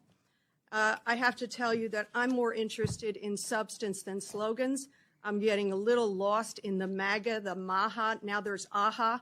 I don't know where we're going with this. I want to talk about the substance. And in this case, something very personal to me is the issue of addiction and mental health. And I know what you care deeply about these issues. I know you have been honest about your own recovery, your own struggle with addiction. In my family, my middle son, Harry, is now 12 and a half years in recovery from opioid addiction. It was a long road. It was a hard road. In active addiction, you know how difficult it is, and it's difficult to bring a family member back. I give Harry great credit. He now works in the area of addiction. That's why I'm very, very worried about what is going on with SAMHSA. If you take a look at the data, the numbers, we were getting somewhere. 2 years ago, 3 years ago, we were losing 110,000 people a year to overdose. That's 300 people a day. I call that a jetliner a day of souls crashing to this country. Just last year, the second half of 23 and the first half of 24, 12 months, that number went down 27% to 81,000 deaths of overdose. Don't let me minimize 81,000 deaths. That's still 220 people a day. Today, tomorrow, yesterday, 365 days a year. But a 27% reduction in overdose deaths in this country. Overdose is still stealing a generation in this country. So why in God's name are we shuttering SAMHSA? We are not shuttering SAMHSA. I share your concerns, and I'm anxious to work with you on this problem. I'm fully committed to it. Because of my own history, I lost a brother to overdose. I lost one of my nieces during the pandemic to overdose. Like every family in this country has somebody that was lost. As you point out, we were losing, I think, 3 years ago, 106,000 American kids. It's double the number that we lost during the 20-year Vietnam War. And we ought to be applying the why same the cuts resources. to SAMHSA, and why are you shifting? We are not you've already shuttering cut. SAMHSA. We are still running 500 addiction centers. You've already cut SAMHSA, and the budget proposal is to shutter it and shift it to an AHA program, which I don't know what AHA means. To shift it to the Administration for Healthy America. We're shifting a lot of the chronic disease programs out of CDC into a center that will address chronic And you and I disease. agree that addiction is overdose is a public health epidemic in this country. Yes. Then why would we, when we are finally seeing some success, bury that success, put it in an AHA program, which, by the way, logically doesn't make any sense. We have to now rehire people and figure out what their roles will be within AHA. Why wouldn't we analyze the data that shows we just saved 20,000+ lives in the course of 1 year? This matters in my district. I have buried way too many kids to overdose, to fentanyl poisoning, by the way. You don't have to be an addict. You can just be poisoned by fentanyl. Why in God's name are this administration wants to shutter it? We know that. And shift it into AHA. Why would you do that? They don't want to shutter. What we want to do is we want to shift that function into a place where we're going to be able to administrate it more efficiently, and that's all. What analysis was done? Can you show us the study that led you to the decision, shutter SAMHSA, shift it? We call that shift and shaft in my old days as an appropriator in Pennsylvania. Shift it over here, throw it in a block grant program, and good luck. What's the analysis that you did that said, whatever SAMHSA was doing with harm reduction, by the way, with making naloxone available, with training for naloxone, I literally carry this with me every day. I want to normalize the life-saving capacity of naloxone, and you guys want to bury it in AHA. We want to provide naloxone, Narcan. We want to make sure that addicts But have every option. You're eliminating the training for that. Suboxone to methadone and to Medicated 12-step programs to inpatient, outpatient. You're We run zeroing 500 them out. we run 500 addiction centers. We're not going to stop doing that. My agency will still do it. Are you looking at? It's shifting to a subdivision where we can operate it more efficiently with other chronic diseases. But do you realize that CDC is going to do infectious disease, which is why we created it. It had mission creep, and it was operating with mission creep as it was saving lives? mission Mr. Secretary, I beg of you, talk to these families. You know these families. You are these families. Help us save more lives. Don't shift it and shaft it. Mr. Clyde. Thank you, Mr. Chairman, and thank you, Secretary Kennedy, for appearing before our subcommittee today.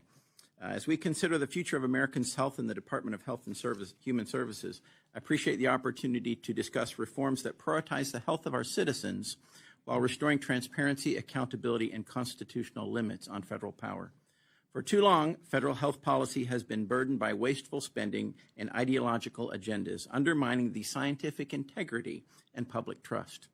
I'm encouraged by this administration's efforts to end the politicization of our health agencies and to bring common sense and accountability back to HHS. I also support the Make America Healthy Again initiative, which addresses the consequences of misguided policies, poor nutrition standards, and harmful medical practices. Americans face record levels of obesity, chronic disease, mental illness, and pharmaceutical dependency. Secretary Kennedy, I commend your leadership in launching a commission to to examine the root causes of these crises. But we cannot talk about restoring health without also confronting one of the most horrific scandals of our time, the trafficking and exploitation of children at our southern border, often under the watch of the very agency tasked with protecting them, HHS. The Biden administration dismantled critical safeguards, turning the unaccompanied alien children program into a pipeline for abuse. These are not bureaucratic oversights. They are instances of state-enabled child trafficking, and they must end. I support the President's budget proposal to eliminate welfare benefits for illegal aliens and refocus the UAC program on its core mission, and that is protecting vulnerable children from trafficking, labor exploitation, and abuse. No taxpayer dollar should fund these horrors, and yet the Biden administration made the federal government the final link in the chain of child trafficking.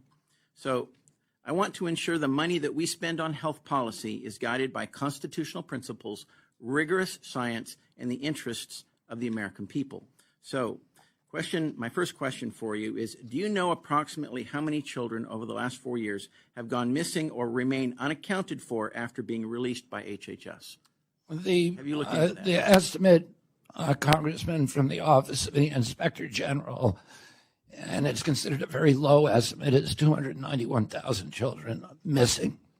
291,000 children. But the estimate, the actual numbers are probably much higher than that. They could go up to 500,000. And if you look at the grand jury report from Florida, what happened to many of those children is just horrific. They were my predecessor was deliberately employing a policy of speed over safety. So they waived all of the identification requirements for sponsors. Sponsors were not required to show valid identification. They were never fingerprinted, so we didn't know if they had criminal records. There was no DNA testing, so their claims that they were taking a family member were dubious at best.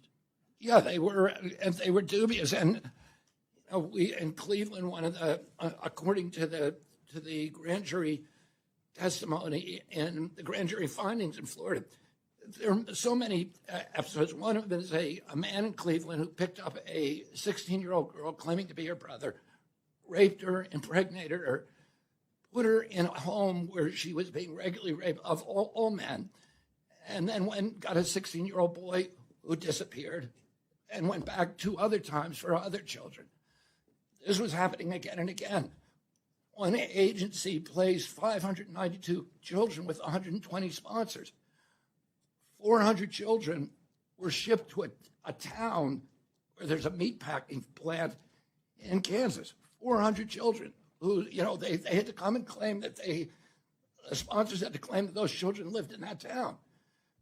And we've seen fake ID where you have one guy who is photoshopped in with a whole bunch of different children, and he's showing up and picking up at these kids one at a time.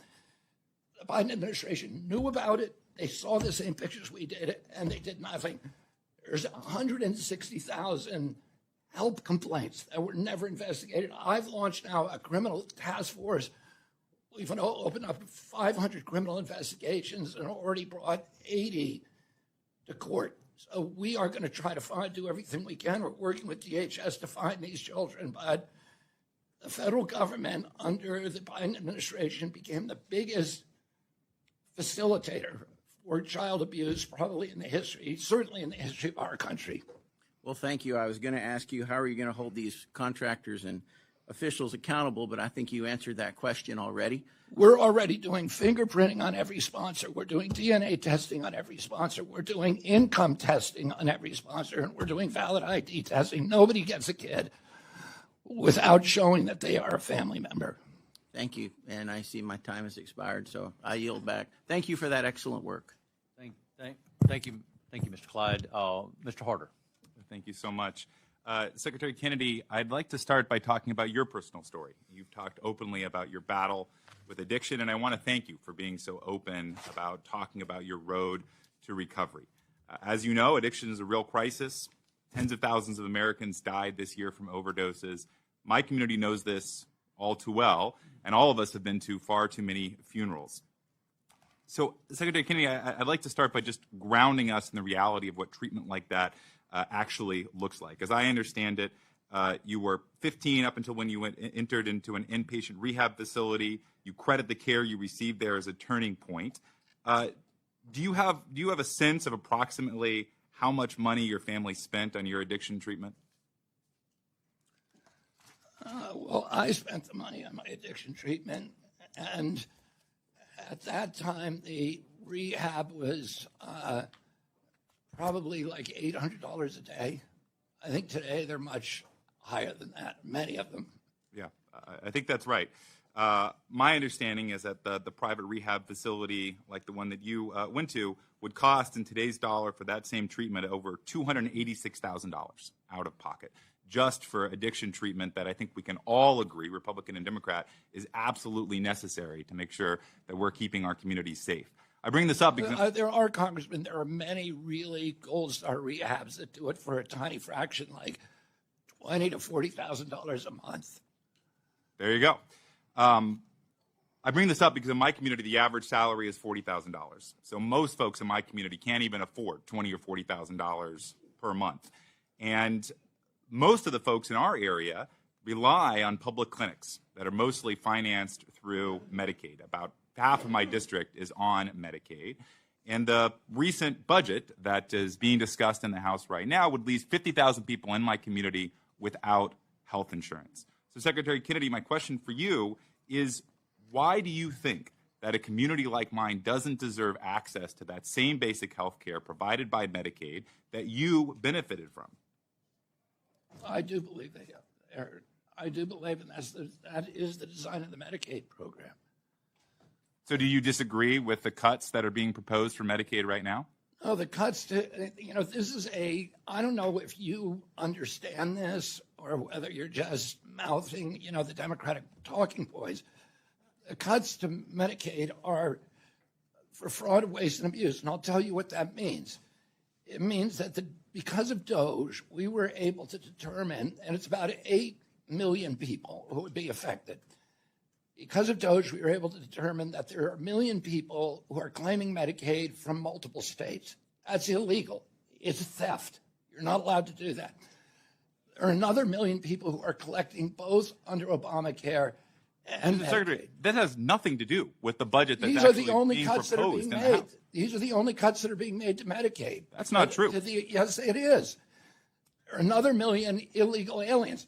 We announced a law yesterday, a rule yesterday, we're not going to pay illegal aliens anymore. And guess what Gavin Newsom did this morning? He said we're going to take all the illegal aliens off the California Medicaid rolls because the feds aren't paying for them anymore. So the compassion ends. Secretary, let me focus you on the actual numbers of the budget that's being proposed. Secretary, I regain my time. I think what you are saying is absolutely inaccurate in terms of the 13 million Americans that will lose access to health care. Let me tell you, the folks in my district are not actually getting Medicaid in another state. They can't travel to get it in another state. The clinics that are providing that life-saving care are the last resort for folks. Let me tell you the last category. Last category is adults who are able-bodied, who refuse to look for a job, to volunteer, to get a job, or to show that they are or to take a part-time job. I agree with time.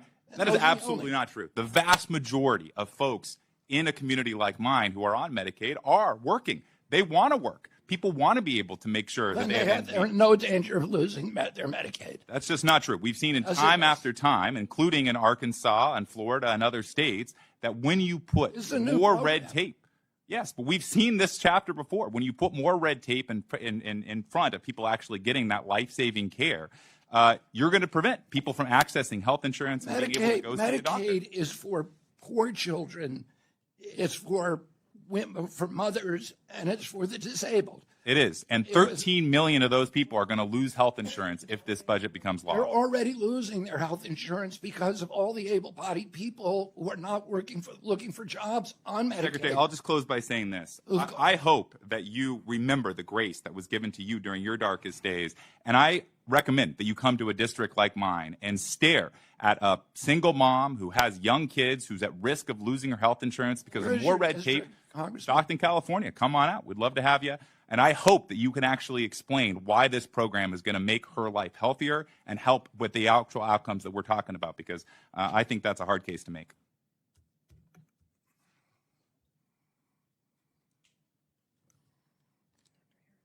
Dr. Harris. Thank you very much. Mr. Secretary, you're absolutely right. No pregnant woman or single mom who qualifies under traditional Medicaid is going to lose anything.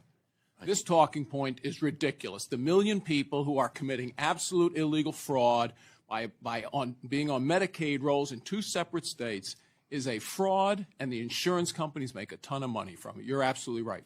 We have a $2 trillion deficit. It's not sustainable, period. There are a lot of things I'd love to do. Believe me. You appreciate it. $2 trillion deficit is not sustainable. You're right. A lot of what you're doing is going back to pre-COVID levels. As a famous person on the other side of the aisle once said, you never want a serious crisis to go to waste, and they didn't let COVID go to waste. We increased federal spending by 40% since after COVID. COVID is over. Let's go back to the old one. We have to look at every program. Let me talk to you. We talked when we spoke a couple days ago about nutrition. Look, I'm 1,000% behind you on nutrition. First, we have to agree that there's a problem. First thing is we can't get agreement that this country is sicker, not healthier. When I proposed that to the last director of NIH, there were arguments from the other side that that's not true.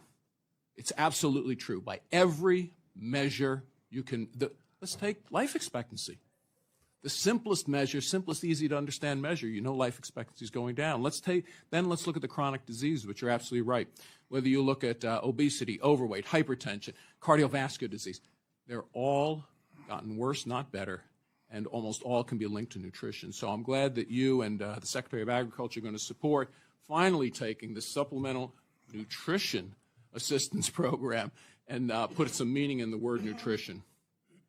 Let me talk a little about the NIH, because I think one of the most telling things about the NIH, which some people say should be called the National Institute of Disease, not National Institute of Health, because we study disease, but we're not keeping people healthier. When I wanted to hold a hearing, with my other hat as the Ag Subcommittee Chair, we called over to NIH to get an expert on nutrition. This should be pretty easy, right? You've probably got 1 million of them, right?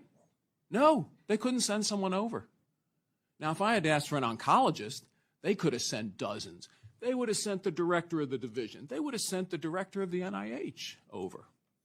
And yet, it's pretty clear, and you understand this, nutrition is linked to cancer, too.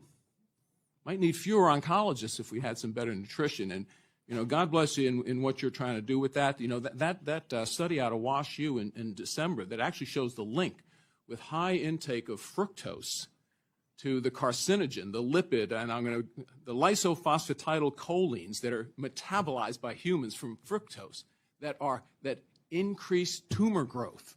I mean, these are the kind of things we should be studying and linking it back to nutrition. So I will just ask you, what are when you envision what we're going to do on nutrition writ large to try to make us a healthier country, what do you think we have to look at? What are the first things we have to look at? I mean, and that's a really good question, Congressman. What we need to be doing is NIH has done really good. And I talked to Congresswoman DeLauro last night, and she said, look, NIH has done all this great science so that we can cure cancers faster. And so my question is it a great thing that you can now cure or treat colorectal cancer so only 50% rather than 100% of people die? Or should somebody be thinking about why are we getting colorectal cancer in children, which has never in the history of humanity happened before? It's now an epidemic. There was nobody at NIH to answer those questions. Nobody. No research was done on it. The etiology of all these chronic diseases were just buried because they didn't want to offend the large industries who are putting these poisons in our food and putting them in our pharmaceutical products. For some of these ingredients, we just need to let the public know and probably do labeling so that people can make their own choice. If you want to eat a Twinkie, if you want to drink a Coca-Cola, you should be able to do that. We're a free country. You ought to know that it may increase your cancer risk and that it may increase your risk for diabetes. And so we're going to study each of these ingredients, starting with the most common ones, the greatest, the suspected culprits. And we're going to tell them ones that are so bad they should be taken away. We're going to work with industry to get rid of them. Great idea. And it's, the other ones we're just going to tell people so they can make an informed choice. I would urge that, if we add money back into the NIH budget, we should actually insist that it be nutrition spending. The only last thing I'll say just very briefly, Mr. Chairman, is that, again, wearing my other hat from the ag side, is that our farmers are worried that if we look at pesticides, as we should, that we just be careful that we work together to make sure that we don't cripple our agriculture economy, and I look forward to working with you on that. I yield back. I mean, we cannot make America healthy again without the partnership of the American farmers. We cannot be putting them out of business, and they're already operating on razor-thin margins. Mr. Elsie. Thank you, Mr. Chairman. Thank you for being here, Mr. Secretary. I was a 20-year Navy veteran, and I'm both a warrior and a father, so I'm also a protector. And 4 years ago, I went down to the border of Texas when the mass wave of humanity came in from South and Central America, and went down with the Texas Department of Public Safety and stood right on the edge of the water at the river there, and I watched a coyote bring a family, a so-called family, across the water. I was powerless to do anything, although, for my own self-protection, I was armed and certainly wanted to take action on this man that was trafficking in human beings. His family came across, at least I thought it was a family, man and wife and 2 children. One of the kids didn't get out of the boat. And the Border Patrol, or the Texas DPS trooper, says, "You forgot one." Now, why was this happening? It was because they were allowing families to come in undocumented if they brought someone in under the age of 8. I'm not going to relitigate the last 4 years. It's irrelevant at this point. All we've got now is 300 children, 300,000 children that we know of, probably double that because you can't count ones that you don't encounter, missing in the United States of America. And evil exists in the world.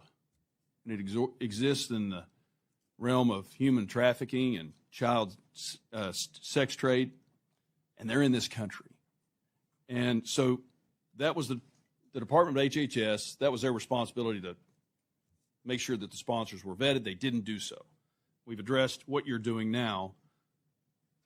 What is out there? What capabilities do you have in coordination with other agencies to try to find these kids? We don't actually have at HHS enforcement capability. What we're doing is unprecedented, which is we're doing data sharing, and we have a war room where we are doing everything we can to locate these children, and then we, when we get close to locating them, we turn that information over to ICE and to DHS, and they have the capacity, enforcement capacity, to actually find them. But we work together with them, and we've got an extraordinary team in our war room in my building at HHS that is working 10-hour days to track down every single one of these kids and try to bring them back. A lot of them, it's going to be very, very difficult. It sure is. I'm glad you're doing that because, you can't just forget them. We've got a lot of big issues facing child health, but the idea that some of these kids just got handed over to people that we don't know and that they disappeared. And I remember being down on the border. I don't know what these folks did with this little girl. I have an idea, but I know we were finding them dead in ditches. And so I'm glad that HHS is working with other agencies to do that. And as it's Police Week, I guarantee everybody on this mall this week is willing to help out in any way they can to find these kids. And I'd just like to follow up with, I've watched, and you talked about lunches and how kids aren't being fed very well in processed foods. And I remember growing up in Perryton, Texas, and my favorite people in school, because I hated school, was the lunch ladies. And they made the best food ever, and it was home-cooked meals. And I knew it was healthy because they weren't giving us sugary stuff. They were giving us home-cooked meals. And I went to lunch with my son a couple years ago, and everything they had was highly processed, frozen, and then heated up. And it was inedible. And so I would love to see the federal government get out of making sure that everybody eats the same thing, because we talked about the tribes too. Tribes can't eat the same thing everybody else does. Oh. So I want to go back to local control on figuring out what is best for the local kids in those schools, and then they cook those meals and get the federal government out of determining what's good and what's edible and what's not. So yeah, I appreciate you. 100% on board. I mean, we have a research capacity at FDA to give categories of food, and, very simple, basic. Don't eat anything that comes in a package. Don't eat anything that's, with chemicals on it that you can't read. Don't eat anything with more than 3 ingredients in it. And sending that out and letting people solve the issue of what exactly makes sense in their locality. Yes, sir. Thank you for your time. I yield back. Ms. Litlow. Thank you, Mr. Chairman, and thank you so much, Secretary Kennedy, for being here with us today. And I'm so grateful for your efforts to make sure our federal health system is laser focused on creating a healthier, more prosperous America. And my home state of Louisiana has embraced the MAHA movement, including a lot of concerned mamas out there. I'm one of them. And I'm so eager to hear from you on how we can best support your mission moving forward. And I'd love to talk about how we can work together to improve women's health research. As a woman, a mother, a member of Congress, I am deeply concerned about the long-standing gaps in research and care that affects women's health. I hear from women daily about how a simple blood test or routine screening could have prevented debilitating cancers, stillbirths, preventable diseases, and the high price tag that comes with the treatments for these diseases. In just my state this year, we can expect close to 30,000 new incidences of cancer, including 4,230 new incidences of breast cancer and 210 new incidences of cervical cancer. Louisiana's 5th congressional district already sits higher than the national average for breast cancer deaths. Yet women are still underrepresented in clinical trials. The unique biological health factors that impact women's health are too often an afterthought rather than a priority. We have made some progress with programs such as the CDC's National Breast and Cervical Cancer Early Detection Program, which has provided access to life-saving prevention and early detection services for women in underserved areas, and the Pregnant Women and Lactating Women Advisory Committee to address this gap in clinical research. But I know more work can be done. Secretary Kennedy, what specific actions will the department be taking to build on these existing programs and ensure that research funding, policy direction, and implementation reflect the full scope of women's health needs? Yeah, I want to thank you, Congresswoman, and also take note of a fact that there was one of the canards that has been widely reported in the mainstream Democratic Party press is that we terminated a 30-year women's health study at NIH, which was reported initially in the New York Times. The report was inaccurate, really badly inaccurate. We very strongly support that. Jay Bhattacharya, who is the director of NIH, actually has done a lot of his research on that database, and we are going to continue that. We have 42 maternal health programs throughout the agencies. We're going to continue that commitment. That's a multi-billion-dollar commitment, and we're going to continue it. That, and I'd love to work with you directly to figure out, what we can do more to make sure that that we have great detection, that we have great diagnosis, early detection, and prevention. Thank you. I look forward to working with you on that. I also represent a largely rural district that covers 21 parishes in Louisiana, many of which are considered medical deserts. I hear from my constituents daily about the lack of access to regular and specialized care. My district is part of the Delta region along the Mississippi River, and within the Delta, there are a number of types of cancers and chronic illnesses on the rise, and there seems to be little success in slowing the morbidity rates down. The 5th district also ranks worse than the national average in cardiovascular disease deaths, kidney disease, and diabetes deaths. This is only one part of the long history of the Delta region having poorer health outcomes than the rest of the nation. Secretary Kennedy, what initiatives are the agency planning to implement to improve health outcomes in the Delta region, and how can Congress partner with you to ensure that these plans come to fruition for our rural healthcare deserts? Congressman, this is a priority for me during this administration, and I made that commitment to many of the senators who voted for my confirmation. It was probably the most commonly repeated concern about rural health and the decline in opportunities in rural health. We have programs at HRSA to increase personnel and frontline responders and frontline treatment personnel in those districts, which is there are chronic shortages of doctors and nurses who want to move to those areas. We are going to make sure to continue to support rural hospitals and healthcare centers. We are going to dramatically revolutionize the availability of telehealth and AI so that people can avoid emergency rooms by getting treated at home. I looked at a technology yesterday that can accurately diagnose strep throat by telephone using your telephone camera, with taking one picture of the inside of your throat. And the accuracy of that test is greater than a strep swab. And these are opportunities so you can prevent somebody from having to go to the emergency room, and you could get them a prescription on site. There's so many opportunities that are so exciting, yes, and we have just the right team in place to implement them and deploy them across the country. Dr. Oz, and we have Chris Klum, who is, came out of the tech industry, who is integrating AI into all of our systems there. We're really going to revolutionize this agency. That's wonderful news. My time's expired. Thank you so much.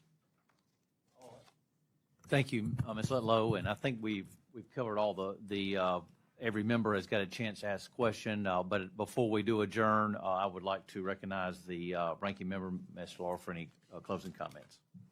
Thank you very much, Mr. Chairman. And first, I would like to, on Congresswoman Dean's behalf, enter an article into the record. Thank you, ranking member. I wanted to enter an article into the record on the topic of Medicaid and work. It is by the Kaiser Family Foundation. It is dated February the 4th. I believe you have it at the desk.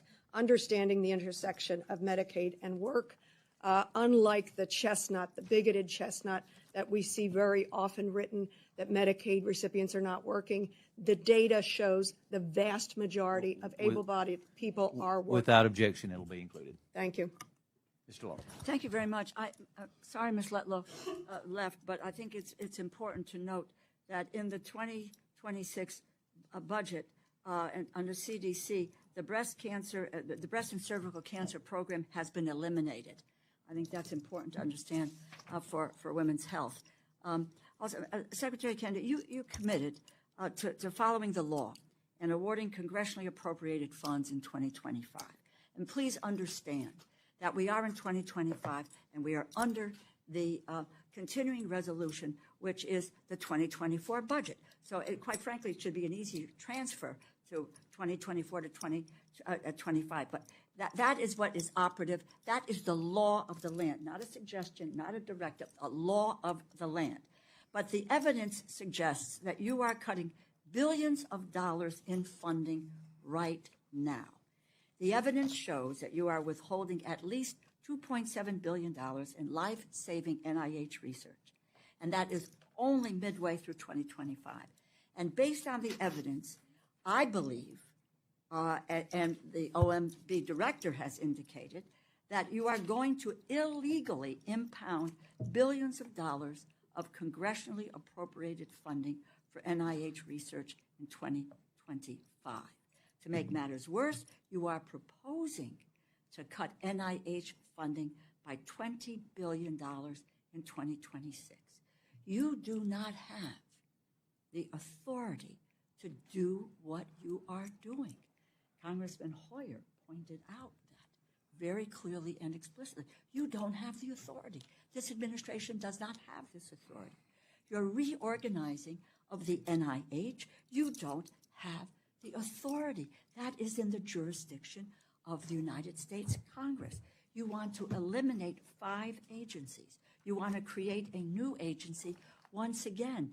I don't mean to be repetitive, but I do mean to be repetitive. You do not have the authority to do any of that. A couple of other areas I think are important. HHS makes medical decisions every day. You're making medical decisions every day. You're the secretary of HHS. You have tremendous power over health policy. Really horrified that you will not encourage families to vaccinate their children. Measles, chickenpox, polio. Vaccines are one of the foundations of public health. Vaccines, yes, save lives. And the fact that the Secretary of Health and Human Services refuses to encourage children to be vaccinated is a tragedy. And we have already had 2 children in the United States who have died needlessly from measles. Let me also move forward. You talked about the NIH and the science at the NIH. And just very, very quickly, high-profile successes from NIH research: Human Genome Project, immunotherapy, CRISPR gene editing, sickle cell cure, vaccines for HPV, hepatitis, mRNA vaccines, including the life-saving COVID vaccines, artificial heart valves, GLP-1 medications for diabetes and weight management. It is one can look at and see what works or doesn't work, but you can't sit here and tell us that NIH has been a failure and that the science and the people who have worked at the NIH have not made unbelievable discoveries to cure. I have a question which had to do with NIH. And you don't have to answer this question, but I don't understand why Republicans get to call you to spare offices like NIH. Who do Democrats have to call? Is there a special phone number if I want to save tobacco prevention? Lead poisoning, 9 million children were lead poisoned in Flint, Michigan. 9 million kids, okay? So tobacco prevention, lead poisoning, oral health. Who do we have to call to be able to get those things reinstated? And finally, let me just say this to you, because there's been a discussion here. Well, on nutrition, I would just say to you that, look, I'm very, very big on nutrition, food safety. I've spent, the last 20 or 25 years dealing with this issue. So I'm supportive of some of the areas that you have talked about. And by the way, the Office of Research at the NIH, they can only spend $1 million on research. This committee can provide them with a hell of a lot more money if we want them to do more on research. And a side issue on Medicaid with regard to young children, it is children, disabled, low-wage workers, and seniors who are the beneficiaries of Medicaid. And that would appear to be really on the chopping block. Mr. Chairman, I have just one more comment to make to you. The testimony with regard to unaccompanied children, spent a lot of time on that issue, a lot of time. Because by law, as you know, we have to accept unaccompanied kids. That's HHS responsibility. You're right, there is an enforcement. But we have that responsibility to keep them safe, put them in the best set of circumstances. I was chair of this committee during the first Trump administration. Still outraged. I was horrified at the time to learn that Stephen Miller was directing border agents to separate children from their parents as a deterrent to coming to the United States. Some of these children were taken away from their parents. They were less than 5 years old. Now, there was about 4,600 kids separated from their families. Today, that was in 2017, 2018. I had a conversation with Secretary Azar at the time. It was in my home, in my office, with my grandson on my lap.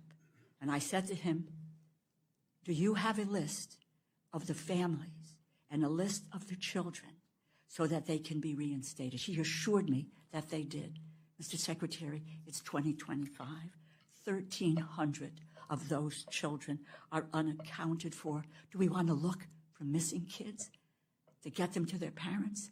Let's start there. That was a tragedy of great proportions inflicted by the United States of America. You have an unbelievable job. You have, when we talk about HHS, it really is a cornerstone of what this country is all about and what we can do. We don't deal here with airplanes, with roads or bridges or helicopters. That's not what we do. But our job and your job is to save lives. And I would hope that you would take another look at what is being proposed. And I would say fight back, as I would ask my colleagues to fight back and say, we can't do this. We can't eliminate some of these programs. The havoc that we are going to cause in dealing with research and cutting back on research is going to put lives at risk. You have an incredibly important job. Thank you, Ms. I think Laurel. you can make the difference. Thank you. Please do. Thank you. Well, thank you, Mr. Secretary, for being here today. And let me say, I do think you bring fresh eyes. I think you bring a new perspective on public health and the overall state of our healthcare system in America. And I appreciate what you're doing to look at what is working and what is not working. And I think that's what's very much needed in this, and not take everything as a status quo. And so I think we've had a very good hearing, had a very spirited hearing today.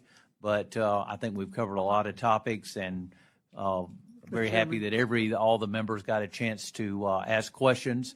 We would like, I'm sure we could go on for a couple more hours, and I'd love to do a second round, but I know that you have another hearing I think you're scheduled this afternoon for, and so you can take a break for a minute, maybe get some lunch, a healthy lunch, and Mr. Chairman, would you yield for a question? He has got another hearing to go to, so I'm going to go with that. We stand adjourned. Thank you.